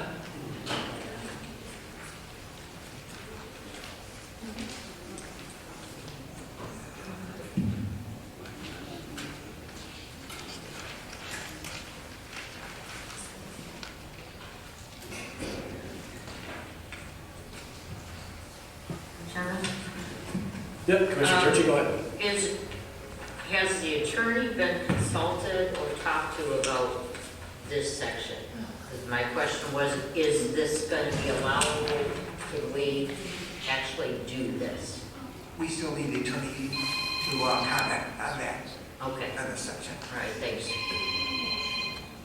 But it's good that we have it in here and not having anything from a community perspective as far as benefits goes. Yeah. We do not want to have something like you mentioned earlier. Most places and organizations, you want to make sure the community is benefiting, especially if it's being pushed. We have to make sure we push back and get everything we're supposed to get. So, I mean, this is very detailed, I would say 1, 2, 3.5, 4 pages. So, I mean, I guess since we don't know exactly what is allowable, applicable, I would say that we go in with it here with the clause of the understanding that there has to be some sort of benefit package. These are the preferred outlines, but if we need to modify it to be compliant, like, that's what we would do. So I think that's the intent of the table's decision by adding this in. So I guess we can get attorney perspective and we can put it in based off of comments and see what happens.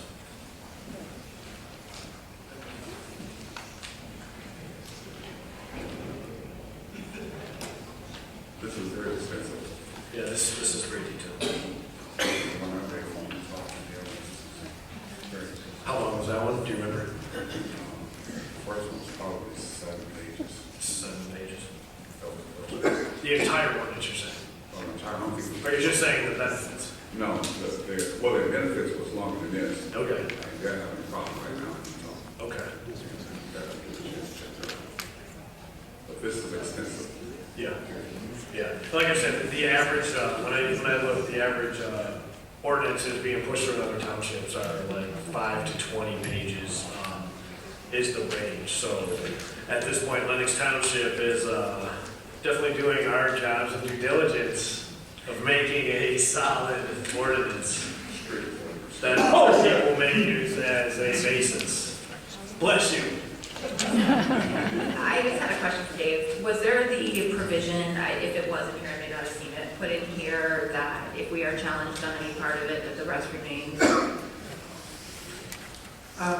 No, that has to be put as a severability clause. Yes. I'll take out, it should be, something should be put in there. Okay, thank you. It is, thank you for that. Okay. So I guess, is there any other changes, modifications that we found going through this? We go one by one. Commissioner Resnick, anything else you've seen? Not at this time. Okay. I think a lot of things you brought up last meeting were good. We got it incorporated. So, Yeah, I'll look at it. I just wanted to cross it over with, make sure. Because some of it was. oh yeah. Okay. Commissioner Turchi, anything for you? Commissioner Schwartz? No, sir, ready. I'm good. Commissioner Gurley, anything that you see? You took your mic out.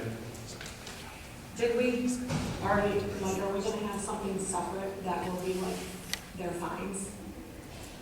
So, the way I understood it, we had the bonding section in here, which is up front. Now I gotta see what page it lands on.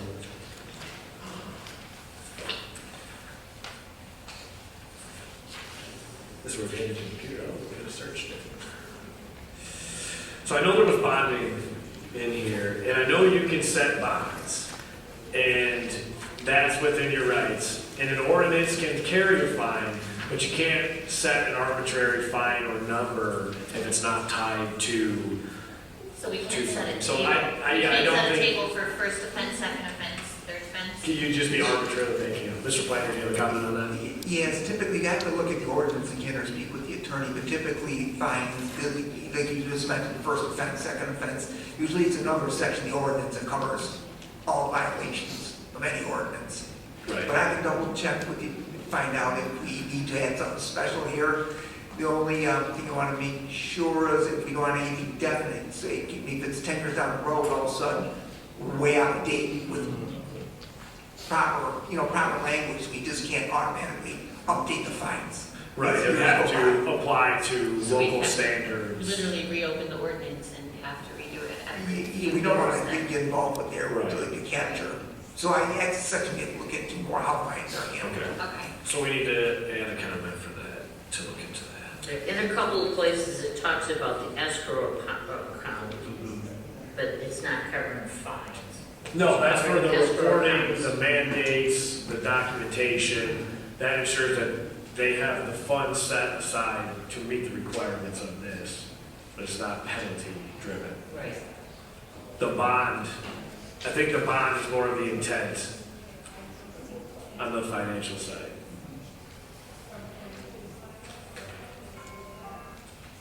And that's standard, I mean, most places have bonds, performance It's in a few bonds. places too. Yeah. Nothing else? Okay, well, I think we have less for the planner to add this week. Yeah, we just need to go back and readdress the tonal noise. Yeah, yep. He's gonna look into that and see if that's applicable. And the fines and so on. Yep. Okay, then, You know what I didn't see there? Parking. Dave, was there parking in there? Or will it just be the standard parking requirements? yeah, but typically it's standard parking requirements based off employees So and the- size of building. Yeah, And they have to provide their traffic plans, their parking, their medians. That's all part of the site plan review. And I mean, if they're gonna say this size building would typically require 3,000 parking spots, but they're only gonna have up to 50 employees, then they would have to have the number of parking spaces determined. right. I'm just saying, if everyone thinks it's a 1,500 square foot building, you would need 3,000 or I don't even know, I'm just guessing the number. Right, but that's my point, we're just saying we wouldn't make them build a 10-acre parking lot knowing it's not gonna be utilized. Maybe we should.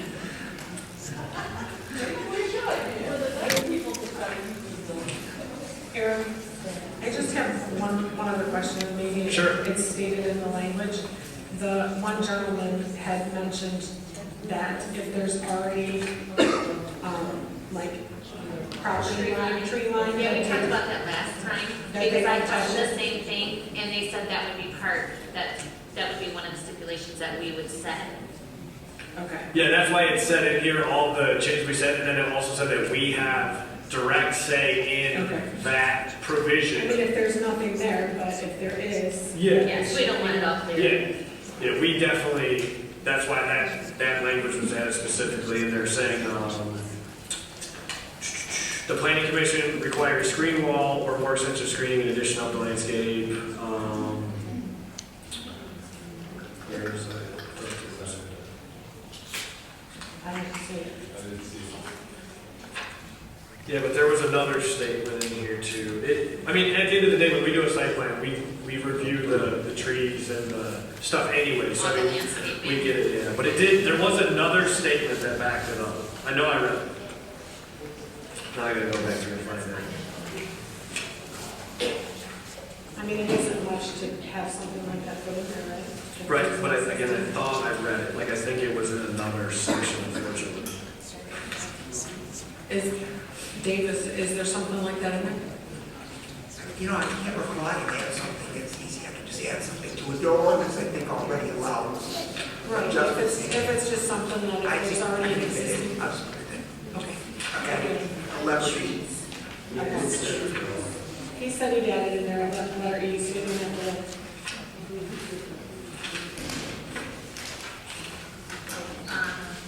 Under forest reading.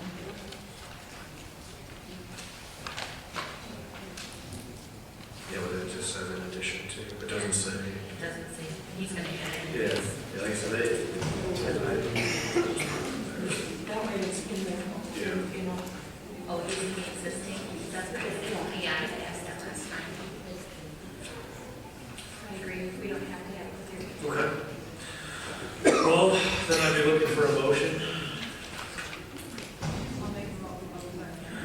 I'll make a motion to rescind the public hearing notice for May 29th for the high resource demand facilities. Okay, we have a motion by Commissioner Rodzik, Second. a second by Commissioner Gurley. Can we please get a roll call? Radzik? Yes. Gurley? Aye. Blair? Aye. Sutton? Aye. DeVore? Aye. Turchi? Aye. Ayes have it. All right, thank you. Okay. Now we'd be looking for a motion to reschedule that as well.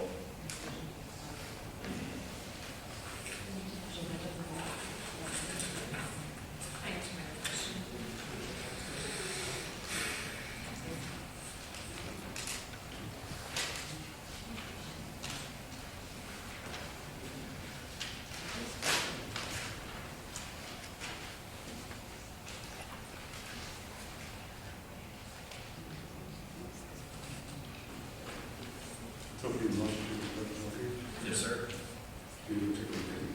The same thing as the second, as the other one.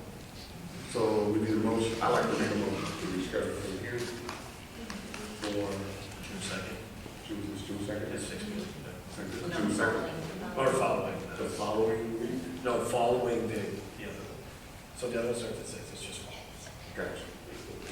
So the motion. yeah. Okay, so we have a motion from Commissioner Ibarri to reschedule the high resource demand facilities ordinance public hearing for June 2nd, following the 6 p.m. public hearing for the I-94 development. We'd be looking for support. Support. A support by Commissioner Millart.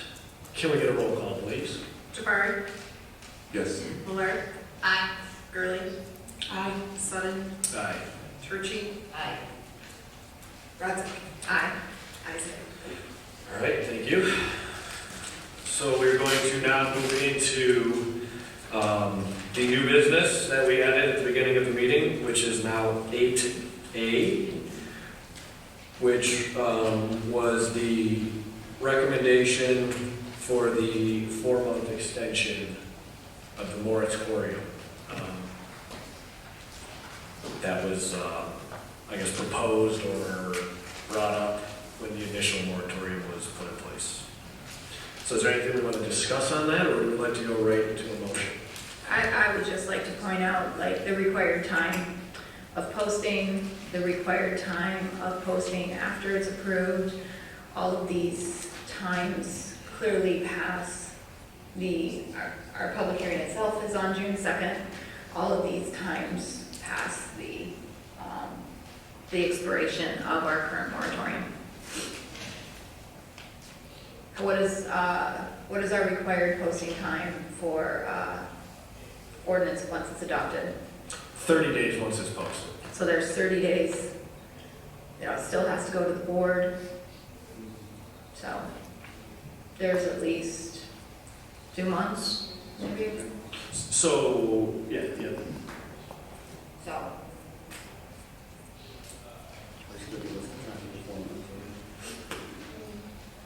That extension would cover it. And I guess my recommendation, based on what we think may happen, is there is a clause for an additional 4 months for specific reasons. I'm not gonna lie, I don't know those off the top of my head, unfortunately. So what I suggest is to eliminate a straight no. Let's ask for enough time. Use the extension just for enough time to let the legal mandated periods pass. That way we're not asking for dead time, we're not asking to punt this thing, we're strictly asking that we legally get the time to have our hearing, to have the board vote on it, for it to post for 30 days, that we don't feel like we have our public hearing on the 2nd, and on the 3rd they come in and say there's no ordinance, we're doing it anyways. So, but it's not until the 2nd. It's the day that we are going to vote. So again, I think the clearest way or the safest way would be to ask to use enough of the additional to cover our legal posting meetings and dates. Could we? Just say enough. I mean, if the public hearing happens on the 2nd, and if the board has to call a special meeting, because theirs is on the 1st, they could call a special meeting that week or the following week, and if they were to approve, then it would be 30 days. So we may be asking for 5 weeks, we may be asking for 7 weeks, we may be asking for 2 months, based on when the Board of Trustees can get their meeting, when they can vote on it, and then allow us a 30-day posting period. So I guess I'm not looking to say a number, I'm looking to use the extension strictly for the purpose of doing our legal due diligence, because we cannot physically rush this, we can't physically expedite on our end. So I'm asking for the legal time for it to be put into place. Could we request from the board for the extension until the ordinance is completed and in effect? Right, that's what I'm saying, yes. Yeah. Yep. So you're not saying, right, because it could be 2 months, could be 1 month. Right. Yeah. So. We do what we can do, we have our hearing, now it's on the board to get their regular meeting or their special meeting. So whatever time that takes, I want that time for it to cover that, because again, that's out of our control. So I don't want our hard work to be null and void, and I don't think that that's an issue. Why wouldn't we just accept a 4th month extension and keep working like you guys have been for us? The board turned the last one down. The 8 month. Because it was already denied. Right. But so now we're just asking until we get this ordinance in effect. We're not saying cut this down. You're still cleaning things up. Correct. And the lawyers see you need other people to review this for legal reasons, right? The question was asked if we were pencils down on this, just for the record, and we said no, that we're still working on it. Because we have the comments we made tonight, they'll be adjusted, you've got follow-up from the attorney, and then we just need to make sure that we incorporate everything. And if it's not there in the public hearing, and if we don't like it, then... But I'm going to say that it should be clear to the board that we're not looking to punt this down, right, that we have been working diligently, put in hours and hours and hours, like I have over 100 hours in research alone. I can't imagine what everybody else has either. So I'm sorry, I found, Mr. Marino's, comments offensive. Absolutely. I will say that.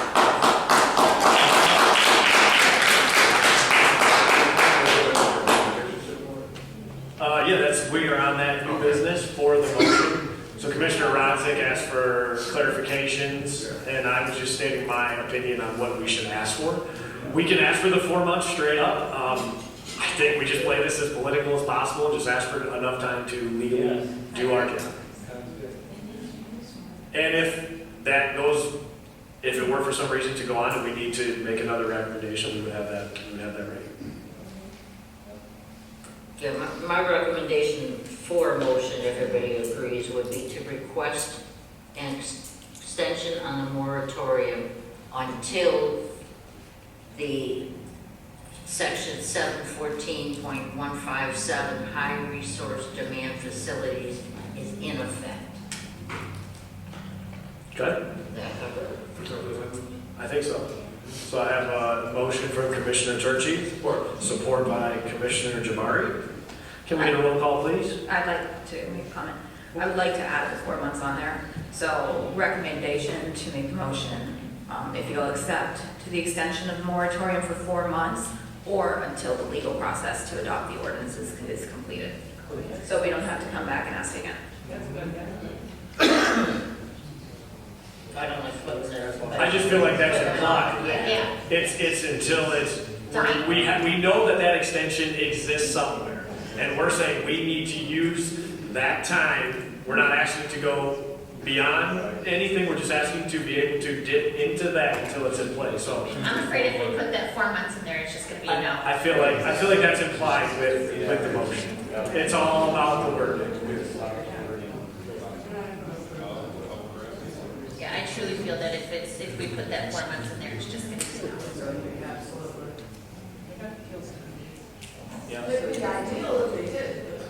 So I guess, do you want to make a motion to vote on that first, Commissioner? Well, the motion was made and... We didn't vote on it. We didn't vote on it. We have to vote on the motion, how would that... But she... Oh, by Commissioner Jabari first, right? She made the motion. I made the motion, Yes. We have to vote on that motion, if it passes, it's Okay. fine. If it doesn't pass, then... All right, then we'll go to the roll call on the initial motion. Turchi? Aye. Jabari? Aye. Gurley? Aye. Millard? Aye. Sutton? Aye. Rodzik? Aye. Motion passes. Okay.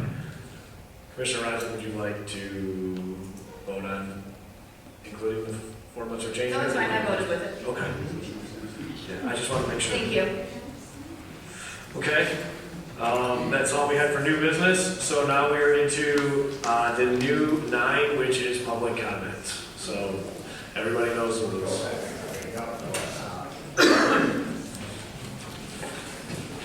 Brian Lyson. Again, I just want to thank the Planning Commission tonight for all the efforts that you guys are putting forth. I also appreciate how much time has gone into this ordinance. It's a lot better than the 3 pages that you guys originally received from the supervisor's office that really didn't have any restrictions whatsoever. I am concerned, though, that you already have the public hearing set, but you don't even have a finalized version of the draft. I know that, you guys went through it tonight, you did have some changes. I just hope that, there's time for the changes to be made, but then that you guys are also good with it when you get to the public hearing. I'd hate for the public hearing to reveal another change, and then you need to make some more changes, and then you gotta have another public hearing, and now it turns into a really lengthy process. I also, I know that it's already been voted on, but I do think that you need to have a number of months on the moratorium. I don't know if you can leave it open-ended, unless the intention is that the board is the one that sets the number of months. When they do the extension, I think they actually have to define how many months that moratorium extension is. So, that's it. Thank you. All right, too bad I couldn't tell lottery numbers like I could have told how this meeting's going on tonight, right? No pun intended to you guys. You guys are doing a great job. 20 pages, that's better than we did when this gentleman wanted to start the rezoning stuff when I got a month and a half ago. A thought. I grew up in Shelby. I'm out here in Lenox. I mean, the big three meant Ford, Chrysler, GM, not ducks, prisons, and data centers. Not trying to be funny, but it sickens me that places like Shelby and even Lenox can keep out adult clubs, have ordinance where we can't bring anything like Memphis had or the city had, but we can bring all these other things in all this ordinance. So I did start reading some stuff. So I see the one you guys had in here, the number, but there was something else that goes with it, but I didn't see any mentions of that in your thing. So did anybody give it any thought to put something like they have 806 business licensing ordinance and combine the two? Because that's what you do to keep adult clubs out of the counties, right? So you can actually probably put some of this stuff in your ordinance, you know? I mean, that's what I would probably do. But that's just here or there. So I don't want to be disrespectful. I do appreciate you guys. You know, I don't know exactly what you do. This is all new to me from a standpoint. When motions are made, you could have the crowd object because we're all supposed to be on the same team, right? But according, there are rules. Now it's 8:30, we started this at 6. We're gonna have 2 meetings on rezoning and this ordinance, and we're gonna have this room filled up, and then probably one meeting's gonna go 2.5 hours, and we're gonna be here to probably midnight. Yep. So I don't think that's probably the best use of our resources, you know, to having 2 meetings at one time, because you have a lot of passionate people in this community, you know, and you guys live in this community, so do we. I think we're heading in the right direction from where we were when this gentleman presented it and when these guys started here. And I know you guys are passionate, I can tell, and I do follow Facebook as well. So once again, I do appreciate you guys and ladies up here. But there's a lot more work to be done. And the lady that made the comment, even though my man from DTE told me that it ain't 6 miles, he shared that with me, the Celine or Ceylon, whatever that is. That is closer than that. But 500 feet's really not a lot. I'm 6 foot, so put 100 of me on the ground and it's from here to across the street, right? So I'm not sure. I see a lot of our ordinances do rough 1,000 to 500 according to some of the Google searches I've been doing for the last 3 hours. But we could be able to put a couple miles in at least. You know, we get to do what we want. That's what's great about America.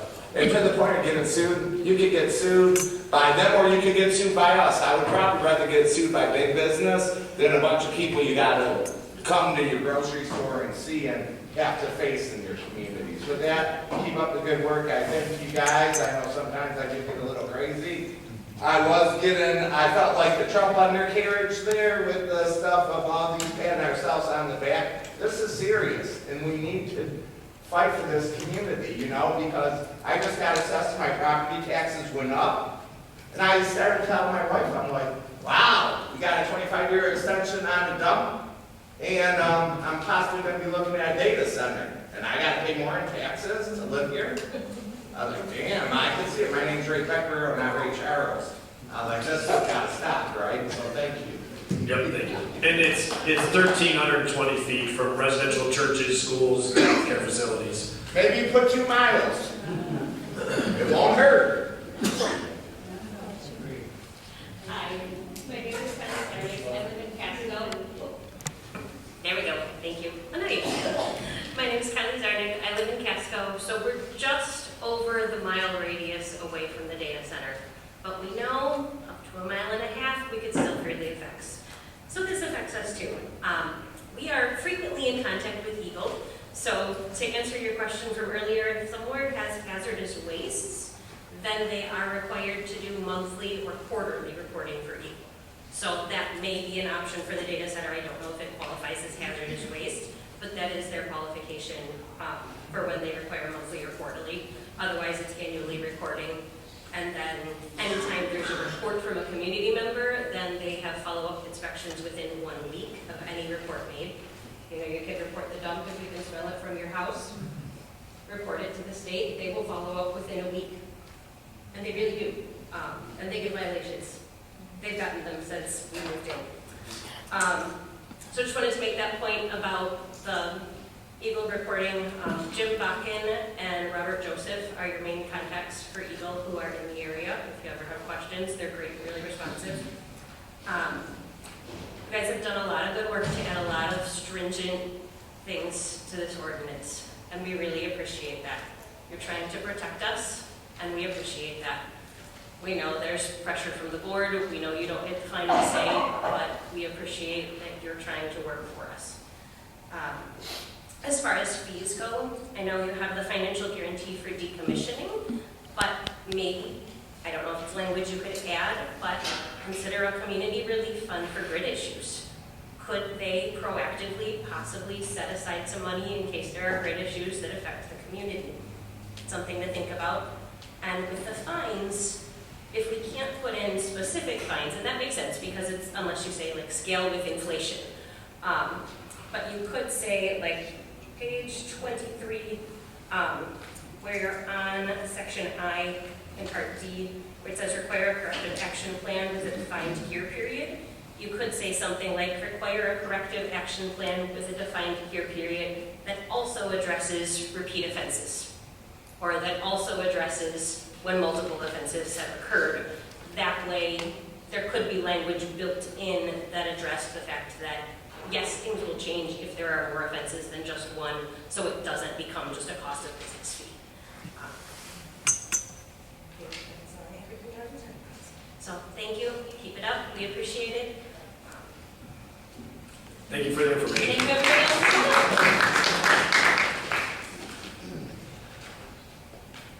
Michelle Trizwicki, Lenox Township. First, I'd like to make a comment to the lady from Richmond. June 1st, board meeting here. We'd love to hear you there also. I have a couple items here. I know that the township probably has set fees for violations for whatever the ordinances that people aren't applying for or not doing. High resolution development district, no, high resolution, whatever. AI data centers need to have their own set of fines. The township fines aren't dealing with billion-dollar industries that an AI center, the manufacturer, the person that's going to have the AI center is going to be a billionaire plus. They can afford to have significant fines. And it needs to be significant because they are going to play the game. Are we going to be having surprise inspections from our township inspectors, fire, OSHA, whatever, instead of just annually or semi-annually or quarterly? Is somebody going to go in there and verify, just knock on their door and say, hey, we're from wherever, but we want to look at your facility to make sure that you are following our laws and our bylaws? We need to do that. It's not something that we can just let go. Thank you. Thank you.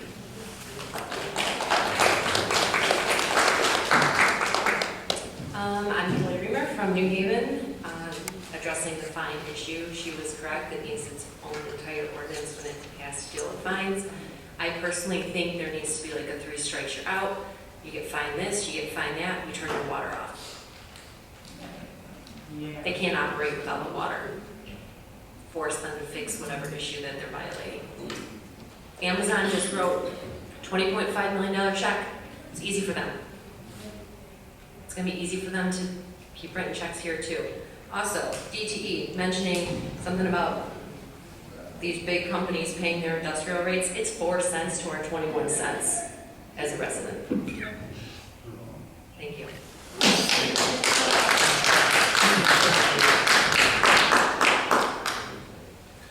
John Reber, New Haven, Michigan.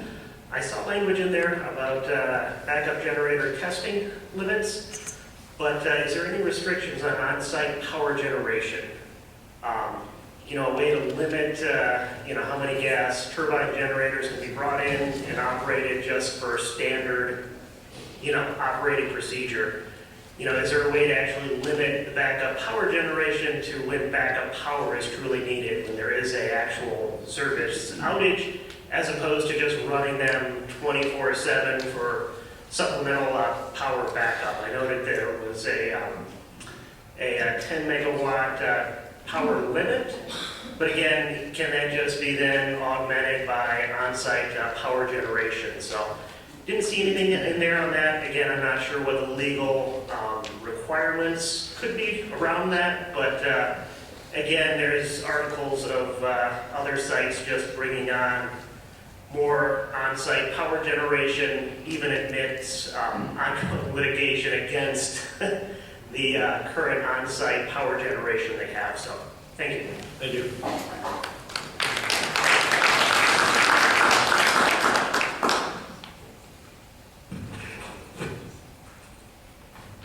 I don't think I can speak for everybody in here, maybe the majority, but I really appreciate your efforts.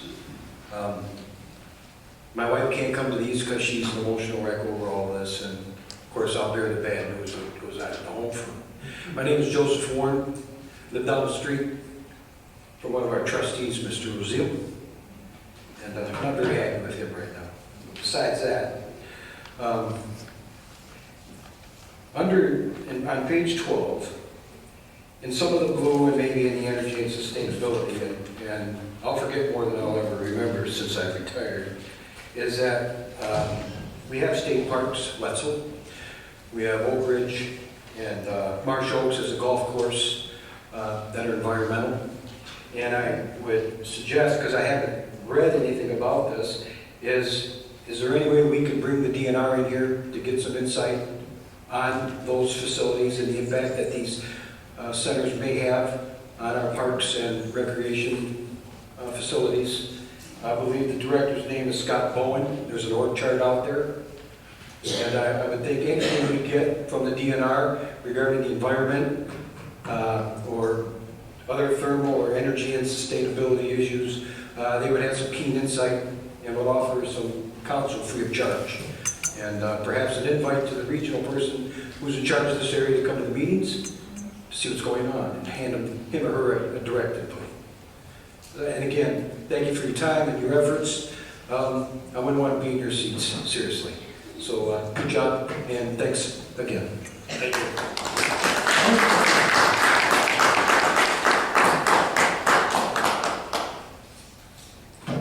Karen Hay, I live in New Haven, not a week, sorry. I have a question. There's a lot of references in here to hospitals. We don't have any hospitals. We have emergency rooms, we have medical facilities. Are those included in this, or do they need to be specified? Because the place you're talking about has several medical facilities with ERs. None of them are considered a hospital. Yeah, that was the intent, but we'll make sure that it's clear. It's the intent, yes. But it wouldn't work out that way. And I'd lose my job. Thank you.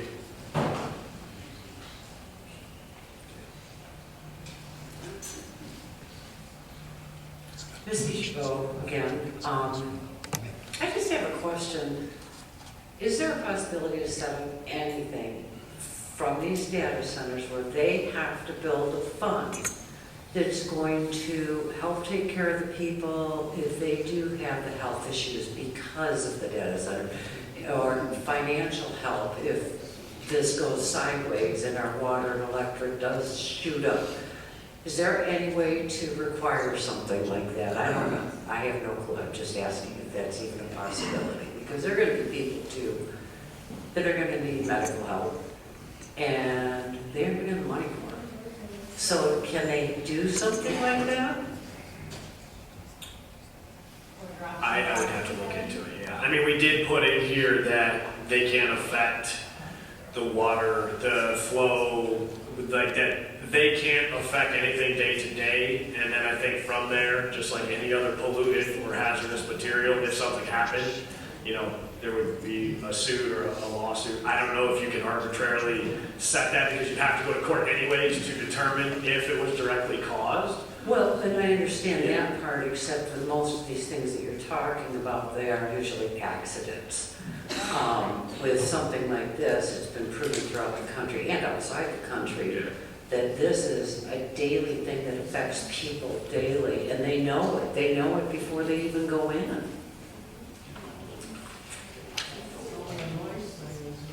Well, yeah, I mean, and heart conditions because of that, and vibrations, and the pollution, and the amount of money, the millions apparently that they now know has been spent just in the United States on medical bills because of people living within, it's usually within 3 miles of the data center. It can go up to 6 if it's a much bigger data center. So, anyway, yeah. Okay, thank you. Yep, we'll look at it. Hi, Kim. Sort of a little bit of question back and forth a little bit. Can residents propose ordinances? I think you can make suggestions to the township and then it can be brought to our attention. We can amend and create ordinances as necessary. Could the residents propose something where we keep that land strictly agricultural? It is currently agricultural, correct? I mean, it's mixed use right now, yeah. I mean, it depends on the specific properties in there. In the master plan, it states the future land use can be rezoned to fall under those categories, but it doesn't strictly change the zoning. Nothing is for someone to rezone property, they would have to submit a proposal to the township. It would come to us as a planning commission. We would pull the ordinance for whatever that thing is, and we would have to make sure it meets it. Otherwise, we would not allow them to rezone that piece of property or properties for that use. Okay, is there some, so I guess what can we as a community do if we decide, or we banded together and we wanted to put something forward to leave it the way that it currently is for no rezoning purposes, say?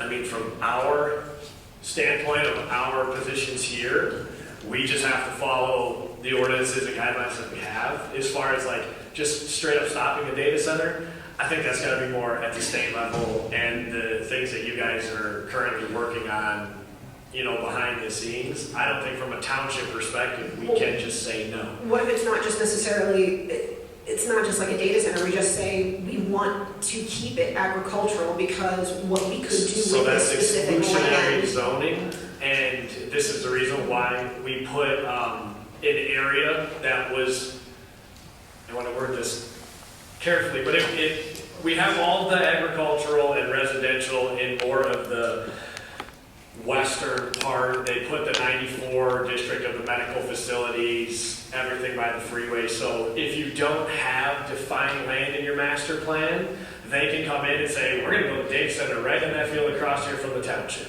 And we can't necessarily say no because there is no plan or future land use. So by saying this, it stops them from going, you know, that we're being exclusionary, that they can't come on a piece closer to Richmond, or they can't come to a piece over more towards Wetzel, right? Like the wetlands are there, the park. So this dictates it the furthest spot from, you know, wetlands, the agricultural boundaries. So you have to have an area where they are allowed. Now that doesn't mean we have to approve them or rezone if they don't meet the requirements.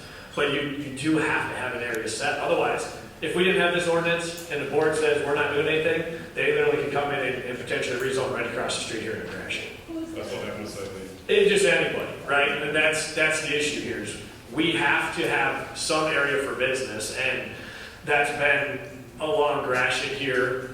In the recent past, we've had businesses come up because most of us, let's be frank, don't want to live right here. I mean, I know a lot of people do surround the landfill, but That's why we don't have subdivisions going up here. We don't have people building on it. The landowners that are willing to sell out, they're not building there because they don't want to live there. So the problem is that we can't dictate their land and we can't dictate that. But we do as a township have to have an area defined where it could be used. No, it's just, I mean, you can't tell someone you can't build it. You have to have an area for everybody to, yeah. Well, again, it wasn't a matter of saying you can't build here, it's just a matter of if it's not zoned for it because that's, I guess, reserved for what it currently is, you know, because that's the whole issue right now, is it not? That it has to be approved for this, why, it's great the way it is right now, like, why don't we just keep it? What can we do to, it's not exclusionary, it's just we all would prefer it this way. Like, Yeah, and I mean, unfortunately, we can't control that, you know. I mean, the only thing, like you said before, is you have to have people not sell their land or change it to someone in the public before made the thing of the conservation ship where it can't be modified, it can't be this, and there's been lots of different things suggested, but unfortunately, like I said, that's not our expertise.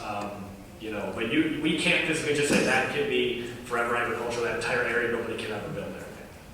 Because if we did that, then you can't build houses on it either. So, I mean, like, we can't specifically go to that level of dictation.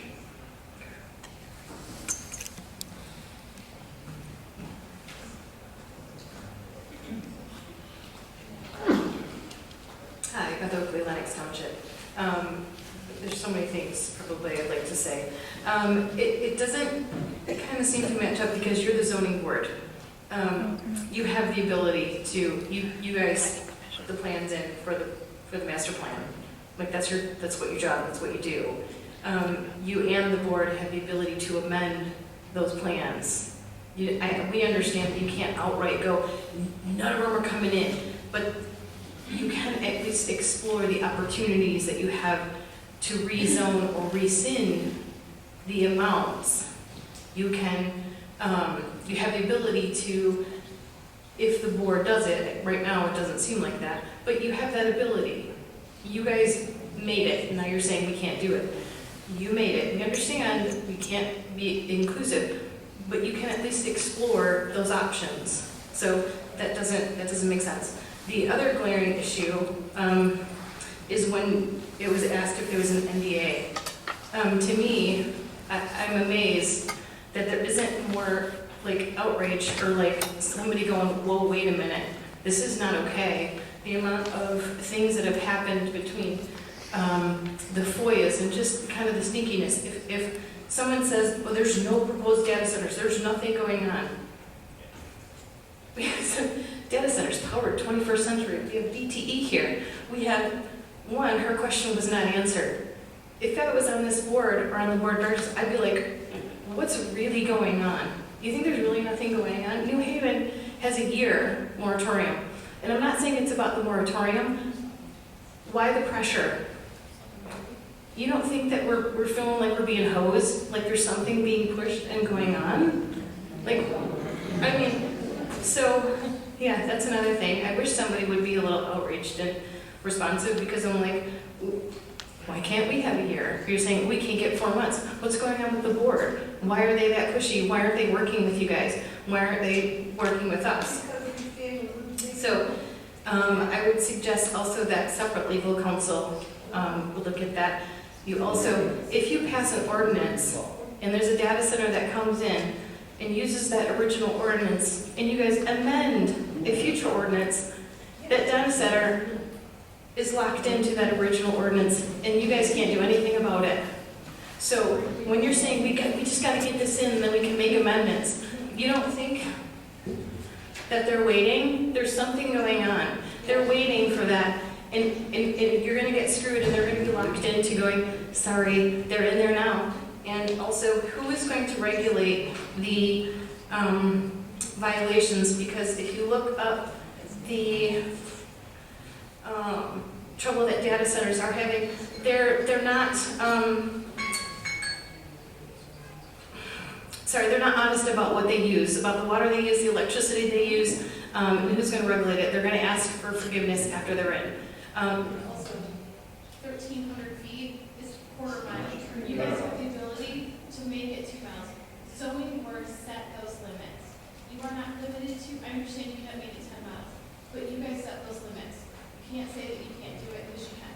So if we go 2 miles, there's no piece of Lenox Township. As you heard, people from Casco Township are here within a mile. So if we said 2 miles, again, that means it can't come as exclusionary zoning. So understand your opinions, but there are facts we have to follow. If we had 5 miles to give for this, we definitely would, trust me. There's nowhere in the township we have that.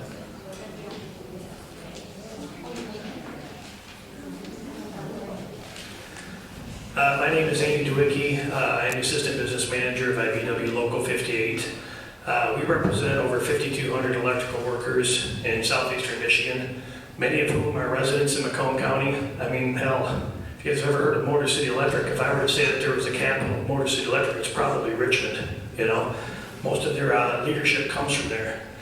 I just wanted to go over some stuff so that, you know, we're all on the same page and give you a couple places to look up information within the state of Michigan. But before I get into that, some of you probably already know that electricity is rising at an unprecedented rate. You can look at me and see I'm old enough to have been around when Technicolor was first introduced. Some of you gray hairs out there, I can see you probably know what I'm talking about, right? I mean, we got cordless tools now. I remember having gang boxes on a job where we had them full of extension cords to do the work. We had the introduction of a microwave as a kitchen appliance. I don't need to go through every list of everything that's been created, but you know, we have appliances that are more efficient, but there's more choices. My brother's got a refrigerator that has a TV in the refrigerator. My point is that all of this is increasing the demand on utility grid. The utility grid that was not necessarily designed for the demand of today. We've got electric vehicles, we've got cell phones, we've got, you know, data centers that are coming. Believe it or not, there's 58 data centers already in the state of Michigan. It's a lot of data centers. And I'm not speaking out for or against them, I just want everybody to have information and facts here. The demand for electricity is always going to be trending higher, and what that means with our utility grid is that we are going to have to bear the cost of that increased electricity unless someone else can pay for it. So I'm going to go ahead and go right over to a website. It's actually, I got a website on an article that I have here, but if you guys were to look up using your cell phone, I hate to ask you to use a data center, but that's what you'd have to do this. Michigan Public Act 207 of 2024. They place a lot of guardrails for something just like this. In one case, a young lady was speaking about 5 million gallons of water a day. In order to qualify for the tax incentives from the state of Michigan, they would have to connect to a public utility like Gliwa, which would charge for that water. Do you think somebody's going to want to come in here and pay buku dollars for all the water to do this? It forces them to run these things called closed-loop data systems. Now, that might seem a little technical, but in reality, all it is kind of like what you have for a cooling system in your automobile. It's a closed-loop system to keep the internal combustion from overheating the internal combustion engine. So, part of the law is data centers are required to use municipal water supplies. Part of the law is also it's illegal to increase residential utility rates to cover the cost of grid expansion. The gentleman from DTE did point that out. It would be illegal for them to raise your rates based on this law that was passed in 2024 in the state of Michigan. This is different than other states that are not regulated. And it's important for us to understand that. Hell, all of you guys out here, you're doing your democratic process, standing up to make sure you don't get railed here, and I think that's a good thing. I wish you'd all been there when they put in this toxic waste dump downriver. I was one of the guys that stood up in the construction trailers going to work, and a judge said, hold on a second, don't we want to reconsider this? This is the Great Lakes state. I was, you know, escorted off the job for that one. So, but the reality is we do need to stick together. You guys are doing a good job, and you guys, I think, have got an ironclad ordinance that you're putting together here, so keep up the good work. But I mean, look at what you can get out of this. Data centers would become the 5th largest property tax payer in the state of Michigan if they were allowed to be built here. With that being said, whether you're for or against them, they're coming and they employ thousands of workers, not robots. A lot of those workers are our members. Our members have been to work all across the United States working on these things. The noise output that you claim, if you're in an unregulated state, yeah, they could have something like that, but this is a regulated state, and the gentleman pointed out in your own ordinance right in front of us that we have 50 decibels for daytime use. While you're here talking, listening to the commissioner up there talk, or the chair rather, I recorded it with my decibel meter. It hit 76. 26 decibels louder than they would be allowed at that data center. So just do me a favor, go ahead and look up again Michigan Public Act 207 of 2024. You're going to want to look at it and read what that says. And there's one other thing. Again, referring you to a data center. Look up Seth Meyers' interview with Chris Hayes on May 6th in 2026. He talks a lot about technological change and how revolutionary they are and how hard it is for us as people to accept some of this change. There was a point in history when people were against automobiles because, damn it, the horse and carriage is what we need to use to get around town, right? So I do believe that it's worthy of a little bit more research, and keep up the good work. Thank you. Thank you.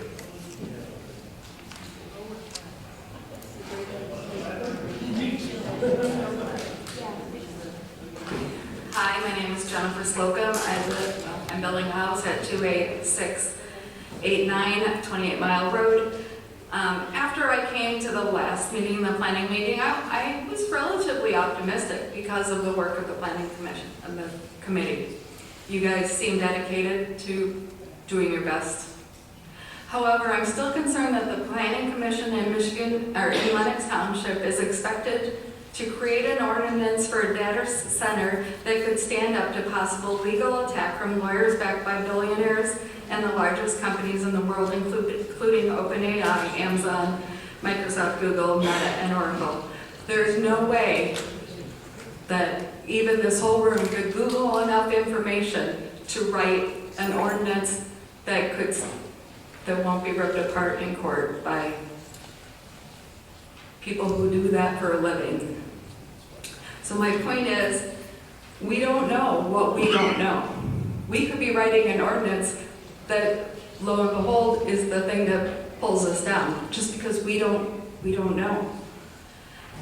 So I was listening to a town hall meeting through the Milwaukee Journal-Sentinel. There was a woman, her name is Melissa Scanlon. She's the director of the Center for Water Policy at the University of Wisconsin-Milwaukee.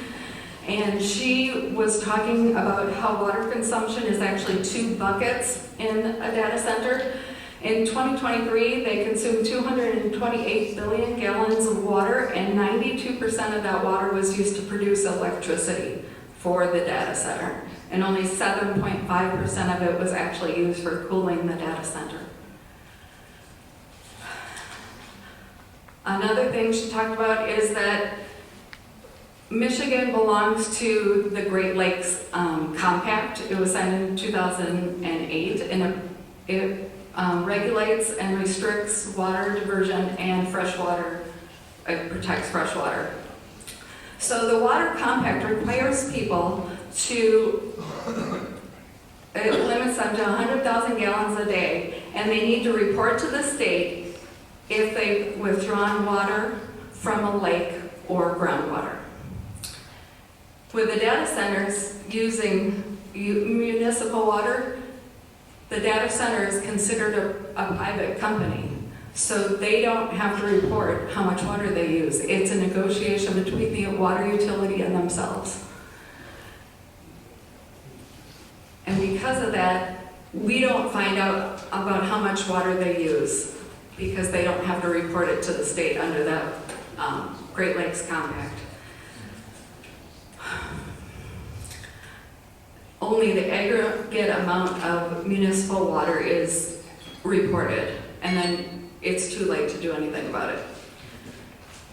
The final thing that I want to mention is that in this town hall meeting, which was almost 2 hours, they said that they recommended a moratorium simply because emerging technology is happening now. What's possible now is not what's going to be possible in 6 months. They said NVIDIA puts out new chips every 6 months. So we're talking about closed loop cooling when contact liquid cooling is the next new thing that would not require any water. So we're writing regulations that are becoming out of date as we write them. And the experts in the field were saying that it's better to wait and see what happens. And they use Loudoun County, Virginia as their example, because that wastewater treatment plant accepts water from 200 data centers.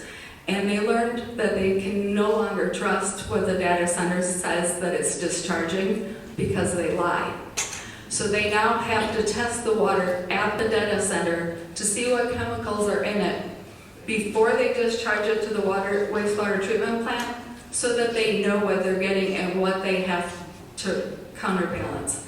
They don't, otherwise they were just getting water that had chemicals in it that they didn't expect, and then they had to try to scramble to solve the problem. But, so that's essentially my point is, I don't expect Lenox Township, even with wise counsel, to possibly create an ironclad ordinance. I think you guys are doing great so far, but I also feel like we're like, oh, well, let's make it 50. Oh, no, let's try 45. Well, do you think they'll let us do? What if they make us do 60? It's kind of like when we were designing the house we're building. Guess what? There's not a linen closet in the house. You know why? Because it didn't occur to me. And whenever somebody's like, oh, well, why did you do it this way? I say, that's what happens when you let amateurs design a house. You get no linen closets. So, good luck. I have faith in you. I hope you get your environmental study and a lawyer to review it ahead of time. Thank you. Thank you.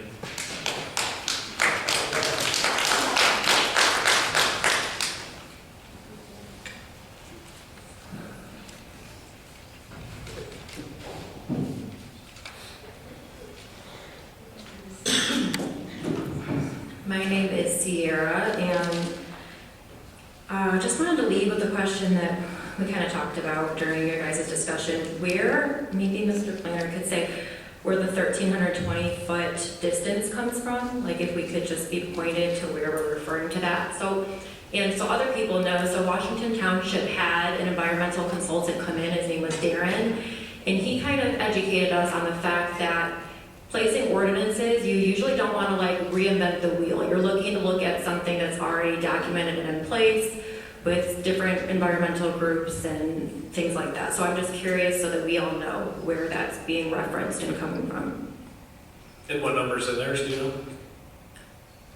In Washington's? Yes. I don't know, that's another question I have for you guys, is that what are you guys using to reference point? Because I know Washington Township sent out to the local communities. I was with a group that I don't even know, I think it was actually shared on Facebook even, that you guys were given their draft ordinances that was like many pages long. I don't even remember how many pages, longer than what we have now.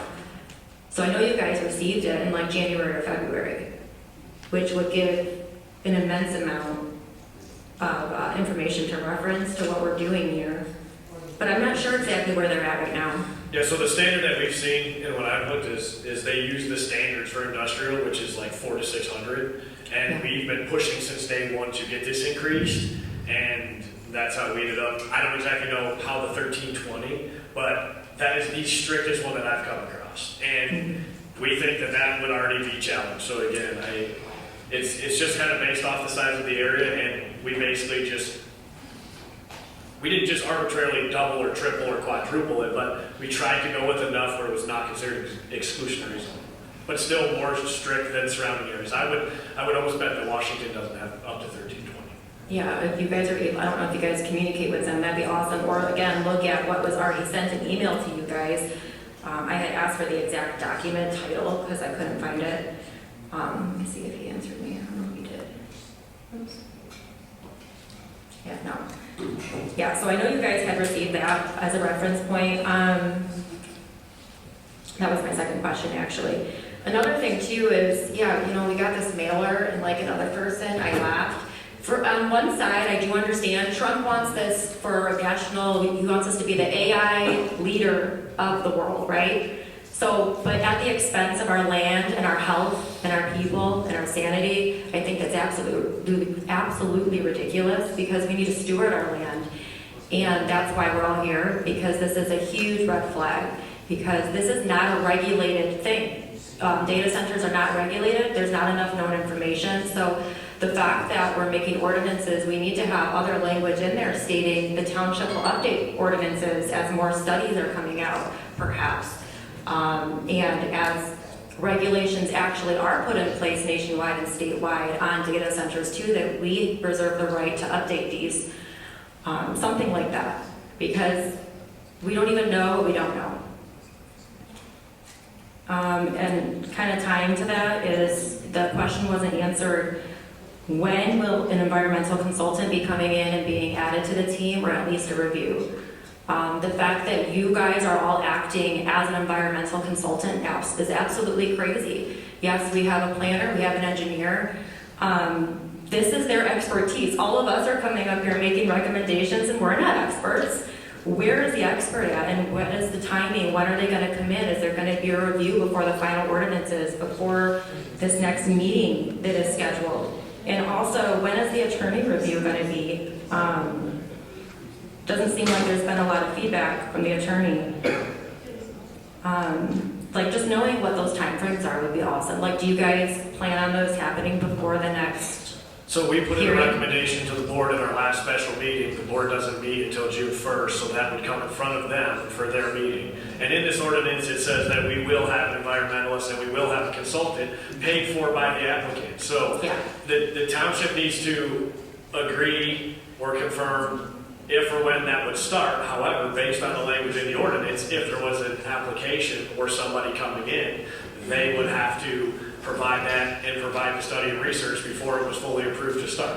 So it's in the language that that would have to be included. And I understand that. Because you want to have an environmental person come in and sit on payroll on taxpayers' dime, and if it were to never happen, what are they evaluating? They're just out there on people's private properties checking current conditions. I mean, that's the thing. That's why it's tied to the applicant of the thing. I understand that, what you're saying, so maybe I'm not wording it correctly, but at least a review of the ordinances before they're finalized in place. Like, maybe not on payroll, but... Yeah, like I said, we have no control, and we don't have anything, so we made a recommendation to the board, and in their meeting, they're gonna have to decide. Okay. And then I did see about an environmental report as well with an application, so I think that's great. I don't know if the terminology matters, if it's because they're typically referred to as an EIR, like environmental impact report. I saw it was stated as an assessment. So that was just, I was curious about that. Or it's also referred to as an environmental impact statement.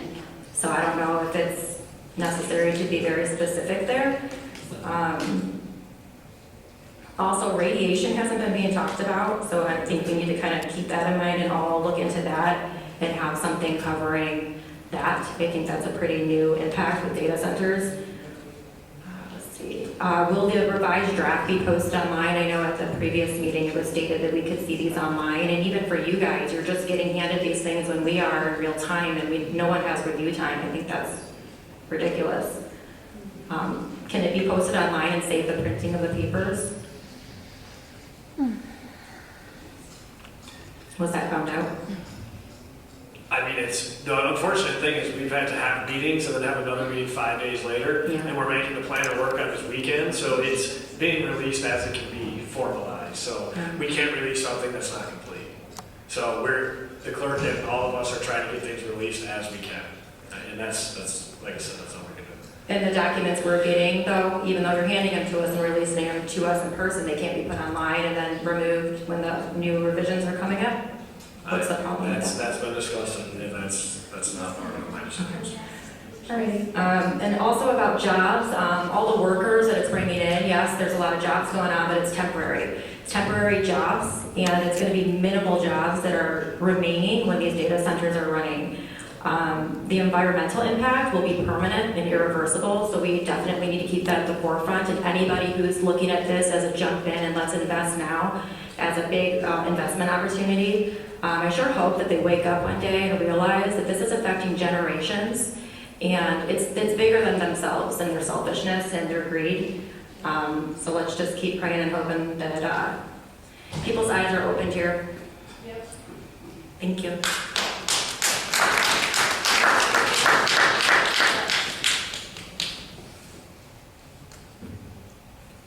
Scott Darnich, Lenox.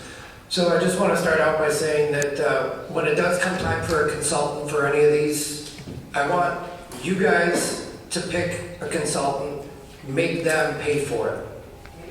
Find the most expensive one and the best one in the country, and then make them pay for it. And then Ms. Rodzik, I do appreciate you asking about the NDAs, and I'm sure you did notice it was complete silence over here. Silence speaks louder than words sometimes, doesn't it? Yeah. You know, when you guys keep mentioning the township lawyer, I'm going to give you a little situation that happened with me a couple years ago. The individual who had property behind me, he ended up laying down asphalt billings on an easement, which you guys were the ones that write ordinances. Back in 2019, there was an ordinance written about asphalt billings, correct? It states that it's toxic to the environment, you know, blah, blah, blah, goes on and on.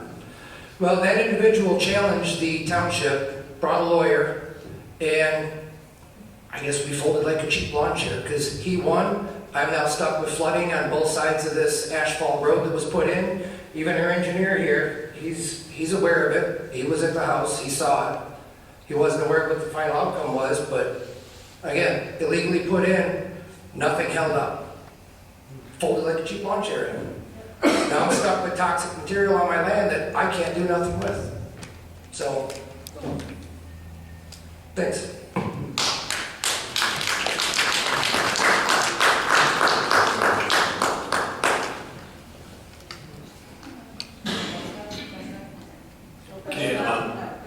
Oh, there we go. Okay, sorry. All right, Jessica, Lenox Township. I was wondering if methane from the nearby waste facilities is going to be considered as an energy source. I believe if this is, residents deserve full transparency about the emissions, air quality risks, pipeline safety, and long-term environmental consequences. Also, there's concern about eminent domain. I know this has happened in multiple states, and this is concerning, as well as spot zoning that has happened regarding data centers as well. And I think it would be very helpful if the township attorney could be here, maybe at the meetings next time, just to be able to answer some questions for us that we have. Thank you. Thank you.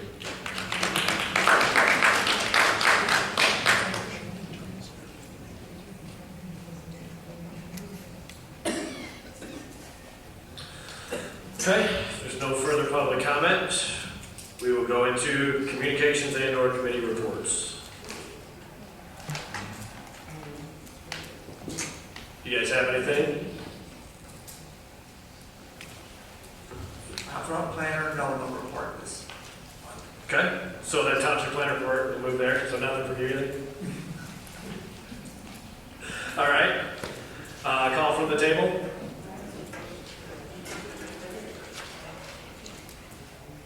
All right, well, I guess I'll just say, I know a lot of people up here have had, people come at them, whether it's been positive or negative, in public or, indirectly.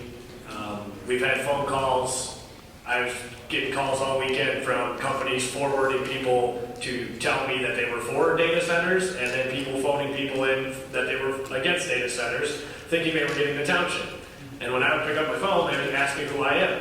I would reply, "You called me, who are you?"